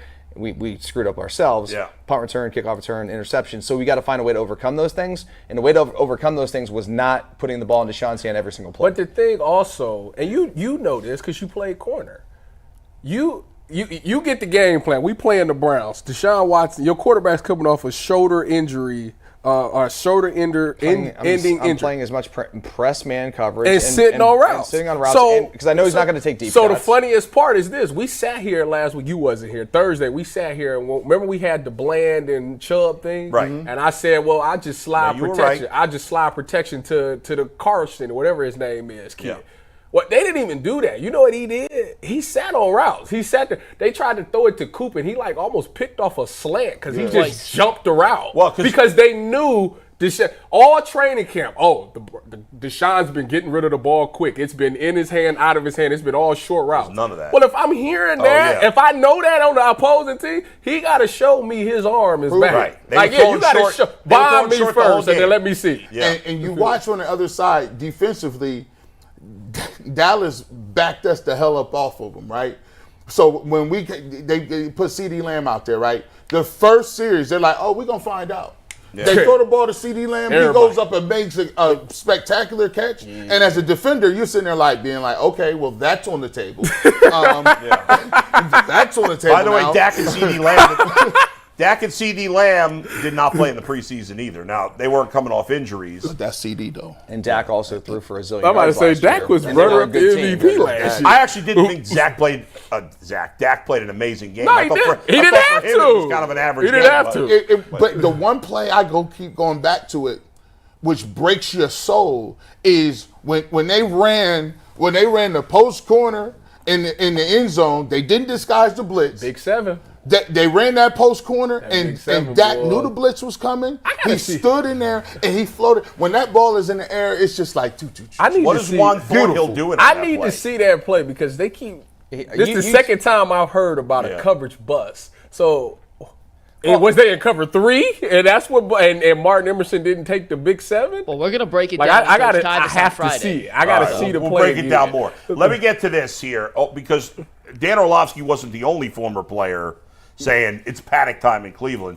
Chris Long, former NFL defensive lineman, he had some thoughts. He was on, I believe, Rich Eisen's show. The Rich Eisen show. Yeah, okay, go ahead. What about the Browns? Based on their performance, what's your level of concern there for the Browns? Cooked. Yeah, Rich, wait. I know we're not supposed to do this, and I'm going into my show, and I have a mantra this morning. It is week 1. Yes. It is week 1. Yes. It is week 1. Right? Yeah. But not with the Browns, because Joe Flacco ain't walking through that door. You let him walk. Unless all right, I like to be fair, but I'm not a fool. Cleveland, the biggest fly on the wall to me, like what was this view like? Everybody in that organization. You know how long training camp is? I mean, it's not as long as it used to be, but it's long enough for you to see a train coming down the tracks for like weeks. And I feel like there must be a sense in that building that like they knew this was coming. I don't know if they knew how low the floor was and Dallas just exposed it because of the rush and that sort of thing. And you're down 2 tackles, but Deshaun doesn't look physically right. He doesn't look mentally right. How we got here, that's for another conversation. But I look at this and if you're Cleveland, you have to be saying, the guys that made the gamble on bringing him in, they got to be, it's like, I've been there in a sports book, not with my life savings on the line, but like watching the dumb bet I made go up in flames. And I got to feel like they're feeling like that in real time. There's no escape. I mean, Chris Long just destroying them. I don't think he was wrong with a lot of his thoughts. I think he was pretty fair. Yeah, we've all been there in the sports book. I've been there many times where you're like, just burn this ticket because you know that it was inevitable. Once the game started, I made a bad decision. Yep. The Browns, when they started that game, they're probably thinking, here we go again. Or like everyone who was at camp, when we were not at the Greenbrier, when we're getting the reports and you're getting the text messages from the people down there, man, it's not looking good. Like, we all try to kid ourselves that it was going to look good once the season got here, and now all of a sudden it's like, well, we can't hide anymore. Yeah. I listen. First of all, the take was fire. Like I love how he set that thing up, bro. He said it was a great take, right? Like the whole train track thing that was fire, dude. It was a great take. But look, when you get, and it's kind of like what we were just talking about, is when you get the quarterback and you're like, okay, I thought I was getting this, but now I know this is what my scratch-off lottery ticket looks like. And so you're just like, now you know what it is. So what do you do? Because there's, 16 more games left to play? Yeah. And that's all? Yeah, that's it, 16. And you can't just sit here and be like, you can't throw your hands up and say, well, this is what we got, guys. Well, no, you better not say that. I mean, the thing is, the sick thing is, as bad as we are, as everybody is down on the Browns, they still got a chance to win their division. Right. They still can do a lot of good things. But it ultimately comes down with number 4. And we already said that coming into the season. This season's going to ride or die with number 4. And then it's the fact that if you had Nick Chubb, you could say, you know what, we could run the ball successfully and get through. But it's the fact that now Njoku's gone, Chubb is gone, like all the pieces that you count on is not there, and he's literally going to be the only one that can change everything. And if he don't get it done, it's like it is what it is. Capable of it at this point. That's what you try to figure out. Can you overcome? Because all the great ones can. We talked about Patty last year, had no receivers. And he still got it done. I got my answer because I'm going to bring up 2 examples. When you play for Ohio State, go Bucks. Craig Krenzel couldn't make all the throws. No. Right? They came up with something called trestle ball. He made the right ones, though. When you came, when y'all had your championship run, Cardell was in. You didn't know what you was getting from Cardell, right? No. So, what was your mentality when you had those quarterbacks playing? Oh, get the ball back to him. And how did you guys go about winning championships with guys that? Well, I mean, we knew that there was a lot on our shoulders and our play defensively to make stops in the red zone, and we knew our offense they weren't going to give us 35 points a game. They were maybe going to give us 21, 24. And we better hold our opponent under 17 or 13 even at times, you know what I mean, if you had to, if need be. But, again, we also knew the coaching staff wouldn't put that quarterback in a position where he would make the mistakes. Like, your limitations with who you have at the most important position. And then even if you're like, man, this stinks because we thought we'd get more out of this guy, like with Deshaun, at some point you have to humble yourself and say, okay, like you said earlier, this isn't the Michael Jordan of old. This is maybe a more limited Michael Jordan version. And so what can we get out of this player without thinking it's a disaster? Because it's all you got. Okay, so now you got to find a way to still win 10, 11 ball games this year, and it may not be the sexiest way you thought going into the season. Is there a chance that if Deshaun, no matter how bad he plays, is he starting the whole year if he's healthy? Or is there any chance that they would go to Jameis because of performance? I think it depends on how quickly things turn. Like if they go to Jacksonville this weekend and it's another, you give up 30 and you score 14 or 10. Yeah. I think those conversations happen really, really quick. If it's a close game that the Browns win or they don't win, but the offense shows improvement, then you continue to grind with it. But it's going to be one of those things where the panic will have to set in amongst everybody, not just the fans, but the organization seeing the writing on the wall like, okay, we're going to waste this season if we go with this guy. And if it becomes that point, then you have that conversation. I think they give it to the quarter mark. Yeah. You got some games, and there are games that coaching staffs go into games not saying, this is a winnable game. Right. And if it does not look good in those winnable games, you're gonna have you're gonna do a lot of rethinking, and that option is on the table. That's unbelievable. It's gonna be around the bye week. That's what I think. That is unreal. All right, guys. Late. Bye week's not till week 10. I know that'd be around that time. We'll leave it there. Better not be 2-8. I think they're gonna. The argument's gonna be after 4 or 5 weeks. Well, we got to see what he can do with Nick Chubb, but I don't know. Hopefully, he'll play better, and it won't come to that. Go ahead, Mikey. Yeah, real quick, if you're watching, hit the like button, hit the subscribe button. We appreciate all the support we get from everyone out there in the UCSS world. It does a ton for us on the back end of YouTube, up in the UCSS videos. Get out to everyone. If you hit the like button, you hit the subscribe button. Do us a favor. It costs $0.00. Bull, you and I were texting last night. We had an interesting poll on the show yesterday. Yeah. We essentially asked, does Deshaun still have it or not? And 64% of our poll yesterday on the show, over 1,500 votes, said he's washed, doesn't have it anymore. And then the new allegations came out last night. And after that, you saw some of the guys who have been very vocally in support of Deshaun Watson kind of change their tune, at least online. Just a couple examples. There are more than just these, but Nick Carnes started tweeting out, we miss Joe Flacco. Quincy Carrier, who we've had on the show, we like Quincy. He tweeted out, at this point, it may just be the Browns' best bet to eat the money and move on. We put the poll up this morning. If you could get out of Deshaun's contract today, would you? 1,900 votes, big sample size, 81% said they would get out of the contract today if they could. I think the Do you get the sense? I just want to ask this question that you could.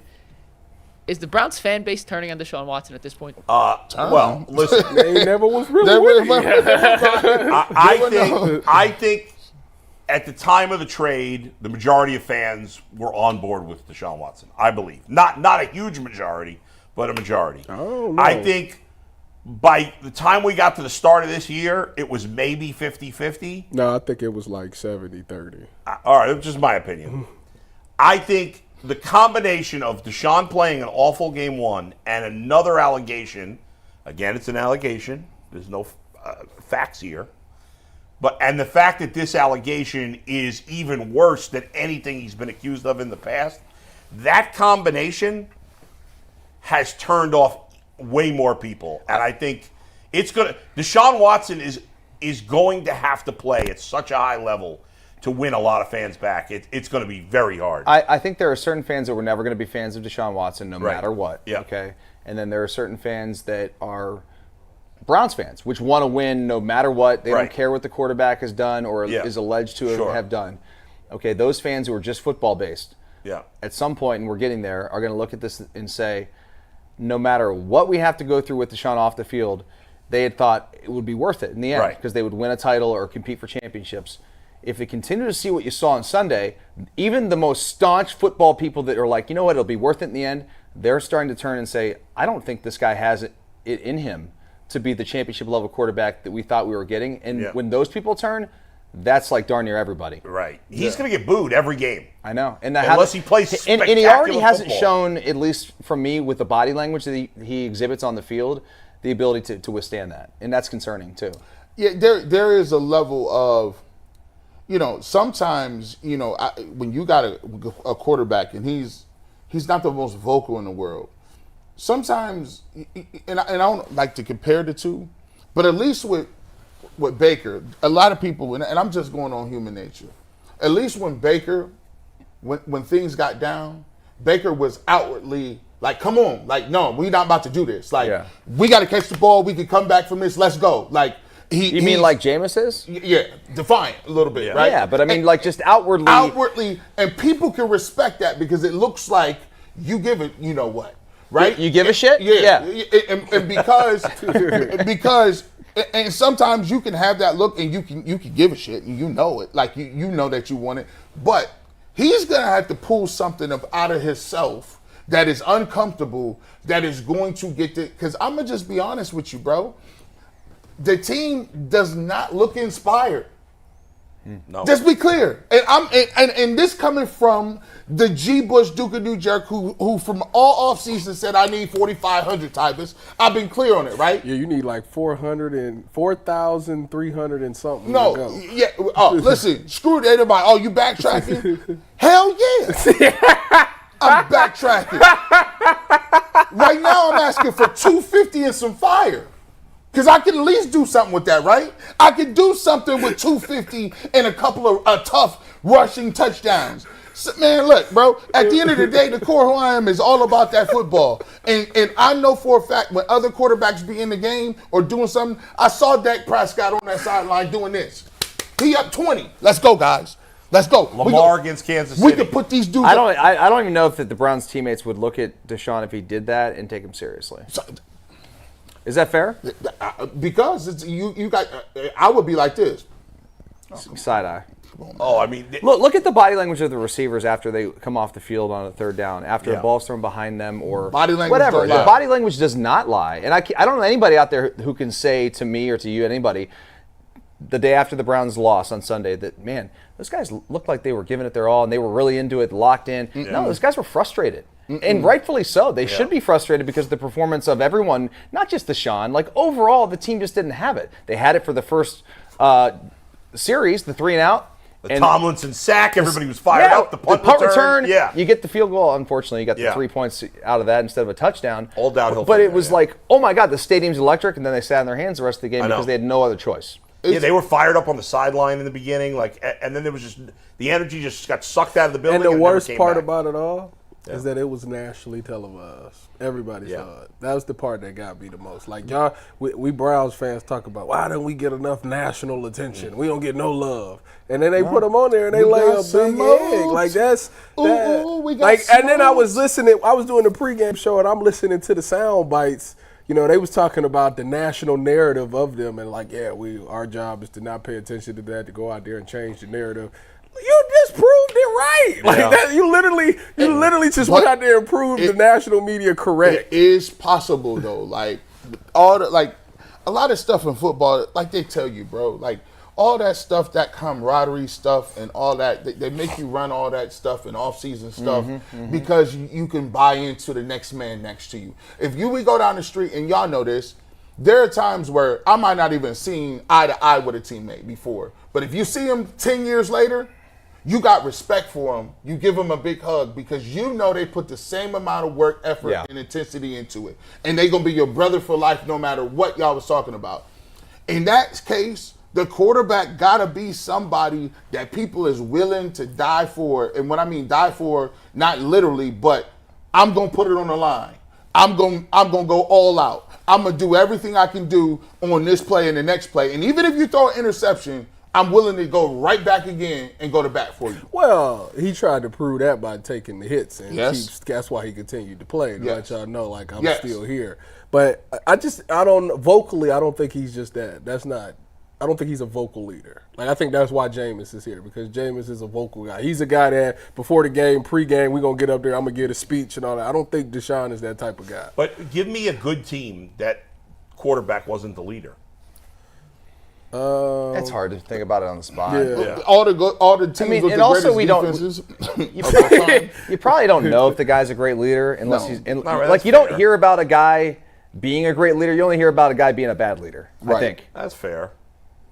And success is a great leader.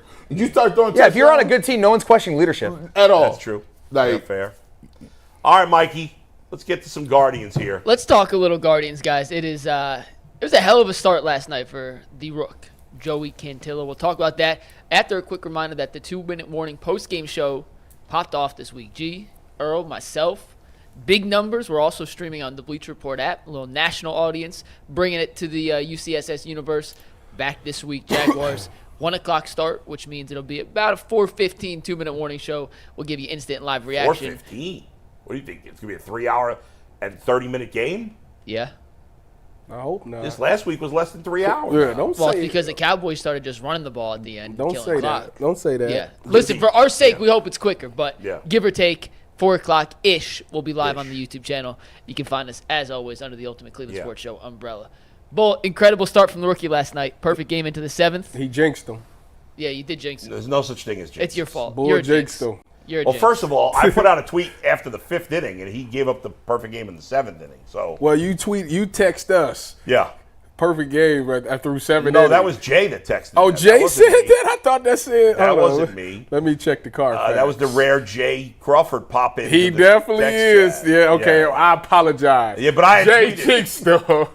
Well, so first of all, it just tells you how bad the White Sox are, because Joey Cantillo has not looked good once with the Guardians, and he looked like a Cy Young Award winner there against the White Sox. I mean, 10 of them things. Ooh, he was I am not cooking. exaggerating here that the White Sox are the worst team in the history of baseball. Are they going? What's the worst record ever? Are they? In modern history, because anything that happened like the 1800s, Yeah. it was all, you don't even know if those teams were in the majors. They would change the league. In the modern history of baseball, the worst record ever was by the 1962 expansion New York Mets. They were an expansion team. Okay. So at least that was somewhat of an excuse. Yeah. They finished 40 and 120. And where are they? 39. The and White Sox, no. The White Sox got like 33 Oh, and 112. So they've got 100. They've played 100. They have 17 games left. Oh man. They're going to lose way more than 120. I mean, they're going to lose 125.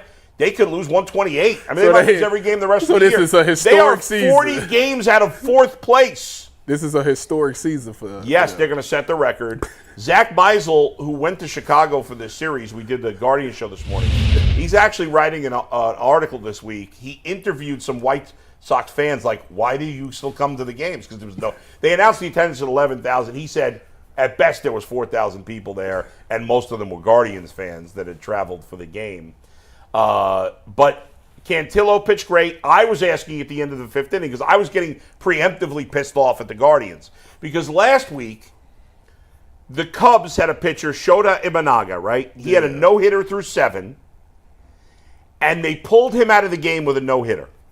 Pulled him out of the game. And the Cubs got a combined no-hitter, which I don't care about. It's irrelevant. It shouldn't even count as a no-hitter. So I tweeted, okay, be prepared. The Guardians are going to pull this guy out with a perfect game. They're going to do it. Did you say that? I mean, yes. Go read my I'm about tweets. to go look it up. There's no. They were going to pull him out when he had the perfect game with 2 outs in the 7th inning. He had already thrown 91, 92 pitches somewhere around there. To get through the game, if it was a perfect game, he was going to throw over 100 pitches. He's never thrown more than 85, I don't think. And in the you know, baseball. there is no way he will get the chance to potentially. No, and pitch that a would have been a perfect disgrace game if they had pulled him since out. he has already thrown Stephen Vogt- 68 pitches. Yeah, Stephen Vogt after the game said, I don't know. Well, he said it. I don't know if it was in the press conference where he told Zach this, that he was relieved when Cantillo lost the perfect game with 2 outs in the 7th. So let me. Who says that? So let me ask you the question. Because they were going to have to have a tough decision whether to take him out or not. Let him eat Which is absurd. It's a perfect game. So I mean, let me even if you're thinking that, That's messed I was up. shocked Yeah, that he that's said messed it. up. I'm gonna ask you this question, Yeah. Boo. Is there any data that says if you throw over 100 pitches that you're gonna get hurt? So there's been a lot of studies done on this. No, there's nothing specific to exactly 100. And what I would say for those who argue that, well, because I think it's an arbitrary number, and I think all people's arms are built differently. Here's the bottom line, though, guys. They're more conservative than ever when it comes to pitchers, and yet we have more pitching injuries than ever. Than ever. Than ever. I assume when a guy, first of all, part of that is because everybody throws so hard now. Like when I was a kid, there was like 1 or 2 guys on every team that threw in the high 90s. Maybe. Now, you maybe have 2 pitchers on the whole roster who don't throw at least 95. And so that's part of the reason there's so many injuries. They have so many things they could do, like with computers now. They work on these guys' spin rates, the way they release the ball. It's effing up all their elbows. I mean, that's what's going on here. You see certain teams that's consistently getting pitching injuries. The Guardians are one of them. The Tampa Bay Rays are one of them. There's always. I assume when a guy comes, like Paul Skeens, who's the rookie with the Pirates, guy's fantastic. He's the best young pitcher we've seen in a long time. I'm just assuming at some point in the next 3 years he's going to have Tommy John surgery. It just happens. It's almost every pitcher. And so if you got a no-hitter, and not even a no-hitter, a perfect game. Oh, so you have a perfect now, they game. didn't take him out, but they would have. Like, what's the max amount of pitches this guy? I mean, I think a guy could go 130, 150. Of course, in college they do it all the time. I got guys in Little League letting their pitchers go over 100 pitches. 10-year-olds. If he goes over 150, why is it not you just make him miss their next start? If you throw 150 pitches, we're going to sit you for 7 days. Right. Or like the next time out, throw 70. Or 40. He's Joey Cantillo. I don't care if he pitches the rest of the game.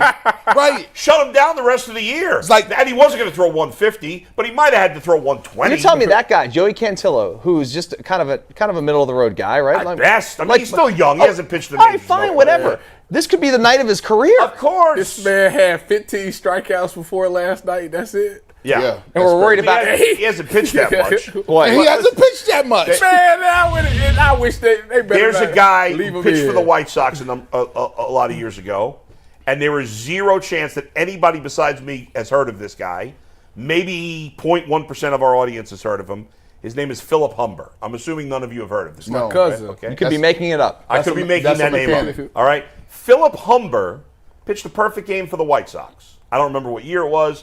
I think it was in the 90s. I can't really remember what year. But I remember him because he was a top prospect of the Yankees. He got moved to the White Sox. He pitched a perfect game, and then he was basically out of baseball 2 seconds It's 2012. later.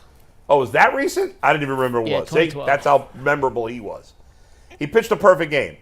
Like, he's with nothing in the history of baseball. Nothing. How many what's his career ERA, Mike? 5? Hold on one sec. It doesn't even matter. It doesn't even matter. That guy will have that moment, though, for whatever town he lives in. Whatever town he lives in America, everybody. This is Philip Humber. You remember Humber? Perfect Humber. Game for the White Sox. Perfect Humber for a reason. You know why? Pitched a perfect game. So did they end up? Perfect Humber is your perfect plumber. That's Full true. career ERA 5.31. 5.31. His WHIP 1.52. Yeah. What was it? Yeah. I mean, the guy sucked. Jinxed. But that one day, he was amazing. Well, Dallas Braden was like that, right? No, Dallas Braden was better than Philip Humber. Do you think they would have Well, pulled you can't him? suck to pull a perfect game in the majors of baseball. Anybody that makes it to the majors, You always to the say NFL, suck. I get on know, your shit I'm too about strong that. with my suck. Yeah. Compared to other major Way leagues. too strong with your suck. Yeah, that's a problem. Too strong. Do you say whoa? Pause. Y'all wild Double right pause. now. That was like a That's triple pause. Do you think that he Yeah. would have pulled him? 100% he would have pulled him. Why else would he have said, I was a relief that he lost a perfect game? Because he knew he was going to have to pull him. He was going to pull him after that seventh inning. Even if he was going to pull him with 90 even something if that's the case, you don't say that in No. the interview. Pretend that you would have left him in. How's that dude's confidence now? He's like, well, shit, man. My coach was hoping I'd give up the perfect game so you didn't have to make the decision. I mean, that just sucks. And listen, I love baseball. And obviously football is way past baseball in terms of the most popular sport in America. But what made it so popular back in the day was the records and the moments like that are hard to get. We don't remember. Nobody would. When I was a kid, I didn't know who's the all-time passing leader. I didn't know who a lot of these. I probably didn't even know as a kid that Jim Brown was the all-time rushing leader. I probably didn't even know that. But you knew the home run champ. You knew the single-season home run champ. You knew the career home run champ. You knew when guys pitch perfect games and no-hitters, and that's all gone now. I'm going to tell you this. The reason why people got a problem with baseball is you guys lucked in to find. I asked you guys yesterday who's the greatest baseball player of all time. When you say you guys, the baseball gatekeepers? Guys, Mark McGwire. I'm speaking of You people? Jay Yeah. and Bull Mark and McGwire. then Jason Lloyd. Yeah. The fact that the best baseball player you guys unequivocally say really quickly is Shohei. Shohei Ohtani. Yeah. The fact that y'all lucked into him and you refuse to even try to find another one is an indictment. Well, first of all, don't blame me for that. There should be others. They won't even let them try. No, they're like, no, you can't hit and you can't pitch. We're not going to do that. That's actually not completely true. There are a couple of other guys who are in the minors. There's one guy with Tampa. I can't think of his name right now. that they were trying with him, and he flamed out. I can't think of his name because he didn't even make it to the majors. And there's a couple of guys that have been drafted recently. But generally, you're right. We had a pitcher last year that got traded here from the Mets. They was calling him like Thor or something like that. Noah Syndergaard. Oh, yeah. Didn't he have like a home run or something when he was a pitcher that? For a pitcher, he was a good hitter. He wasn't like the kid out of Florida. The kid out of Florida hit like 40 home runs and he was a pitcher. Caglione, right? When we asked all the scouts, the scouts was like, they're not going to let him pitch. They're not going to let him pitch. We didn't really talk much about the game. The Guardians did beat the White Sox 5-3. Good. Obviously, he pitched great. We got Ben Lively going today. Got to sweep the White Sox. Usually, you never say you got to sweep in baseball. You got to sweep the White Sox because they're trash. Ben Lively need a great start. The magic number to clinch a playoff spot is 8. The magic number to clinch the division is 15. A win so if they win, a number comes off that. If the Royals lose, a number comes off that. They are playing a 4-game. They only have 5 road games left, 2 more with the White Sox. Then they got an 8-game homestand, then 3 in St. Louis, and then they got another, I think, 5-game homestand at the end of the year. So there you go. All right, Super Chats. Yeah. Super Chats. First one comes from Rated R. He says, Bull, of course you and others forgot to talk about the 18 that said Watson was nothing but a gentleman. The 18 women, I guess, that said Watson was nothing but a gentleman. What does that have to do with anything? You was talking about the strength and numbers of all the 26 people that said he was bad. But first of all, 18 I don't know why I'm responsible to say that. Because you were saying you was using the numbers as negative, but he was saying like it was 18 that said he was great. That's okay, what that doesn't what does that mean? They just saying that the numbers is irrelevant. I'm sure, and I'm not saying he is, but I'm sure there are. Every time you hear about a serial killer, there's always like, he was the nicest guy. He was a great neighbor. Do you think every rapist out there raped every woman he ever came across? I don't know. I'm not. I'm just saying that's irrelevant to the topip. That's completely irrelevant and not my responsibility to bring up. I didn't even remember that. I blame Mikey for that. I mean, that's absurd. I have to read the super chats they pay. I got to read them. Hey, I told you. Mikey, next one. They said Mikey racism, man. Next one comes from Creative Juice. Creative Juice says, Jimmy Haslam called up Busby on Sunday like, you got any more of those allegations? Dave Chappelle neck scratch. That's kind of crazy. That's a conspiracy theory I kind of like. That'd be funny, actually. Rob Cunningham says, if Watson is Watson done in the NFL when the Browns cut ties? Yes. Essentially, would he get another if chance? the Browns do, I mean, it'll be few and far between teams that would want him. I'm guessing. And the sick thing is, he should know that, and that should spark a fire. Like this, Yeah. this is it. Like it ain't like if it don't work, like somebody else go. No, I don't think. That's or maybe you just are happy you got the money, you ride off in the sunset. You But want to see, get out of the public eye. That is my issue with certain athletes. That's why certain guys can't get paid. You find out the truth about an athlete once they get that bag. Some of them continue to work. Some of them is the amount of public. The stress on him is probably a ton. It is. Sure. No, I'm guessing there's a part of him that just wishes he could just wake up and be able to go to Barnes & Noble and not have to have people recognize him or be talking whatever they want to say. Move out the country for that. But yeah, I mean that I can understand. Like I would probably want to run and hide too if you felt like the world was against you, whether you created it or not, it would still be a tough spot to be in from like a mental standpoint. I wonder. 100%. The only scenario where Deshaun Watson can get cut by the Browns and somebody else would pick him up, and this is obviously a very unlikely scenario, is if he started playing great again, but for whatever other reason, maybe they finally feel the pressure of the off-the-field stuff, who knows. Like a situation where the Chiefs cut Kareem Hunt, even though he's still really good. I think that scenario is near impossible, but I guess that's the only scenario where somebody. Next super chat comes from Squidvet Ohio, who says the contract language specifically referred to criminal charges, not civil liabilities. Which interesting. Well, there still could be if it's still possible there could be criminal charges in this situation. They have if the law is 5 years, then they have a year and change. Charles T says, what are the odds that a person can commit a crime 27 times to 27 women in the same city during the height of the Me Too movement, and 2 juries, court, and cops can't find enough to actually get 1 charge on him? That would make him a super criminal. Why would it make him a super criminal? It's evidence. What evidence would people have? I mean, I don't know. The guy's trying to say. I know what he's trying to say. Okay. I'm just saying. There's really no rebuttal to that other than, I mean, that certainly. That seems, I get it. Statistically, it's an anomaly. But it's also it's hard. It's hard to prove in the criminal court. Well, I don't know.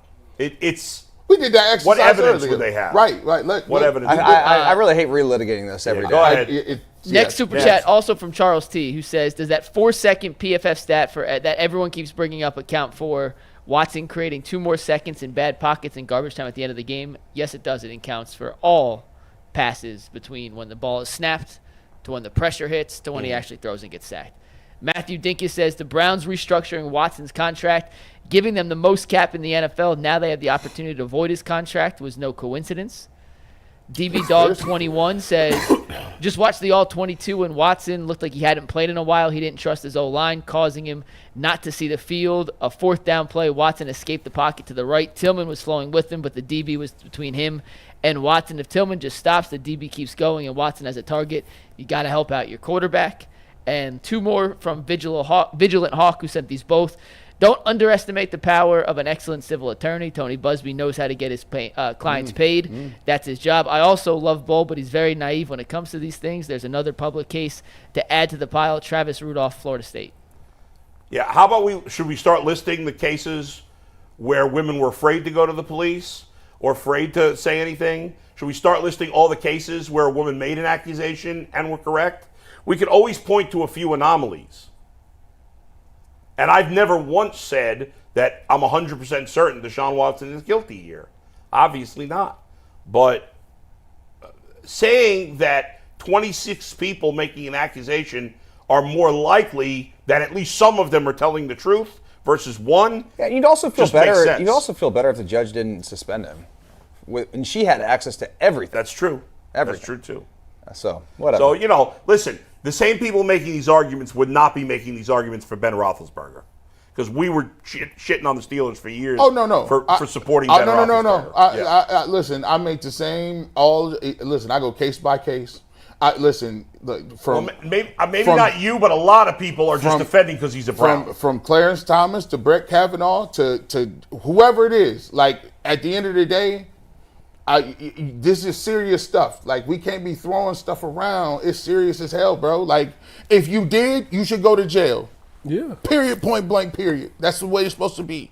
But if you didn't and somebody said that, let's not act like people don't want money out here, bull. People fall in grocery stores all the time. I done tore my whole back. Oh, my neck. Lord. My back. I'm a giant eagle. I will say this. The coffee's too hot. That McDonald's coffee got me. If this is all just about money and nothing else, you should have saw that. Why is he the only player in the NFL being accused by multiple women of this? Because the only player in the NFL. We gave Trevor Bauer got accused by multiple people. In the NFL, there's not a it's an athlete. and Trevor Bauer is a scumbag. Let's face it. I mean, we got to go to overtime. We'll see you in a sec. All right. Well, you went late, so I thought we would just keep going. Yeah, we got to do overtime today.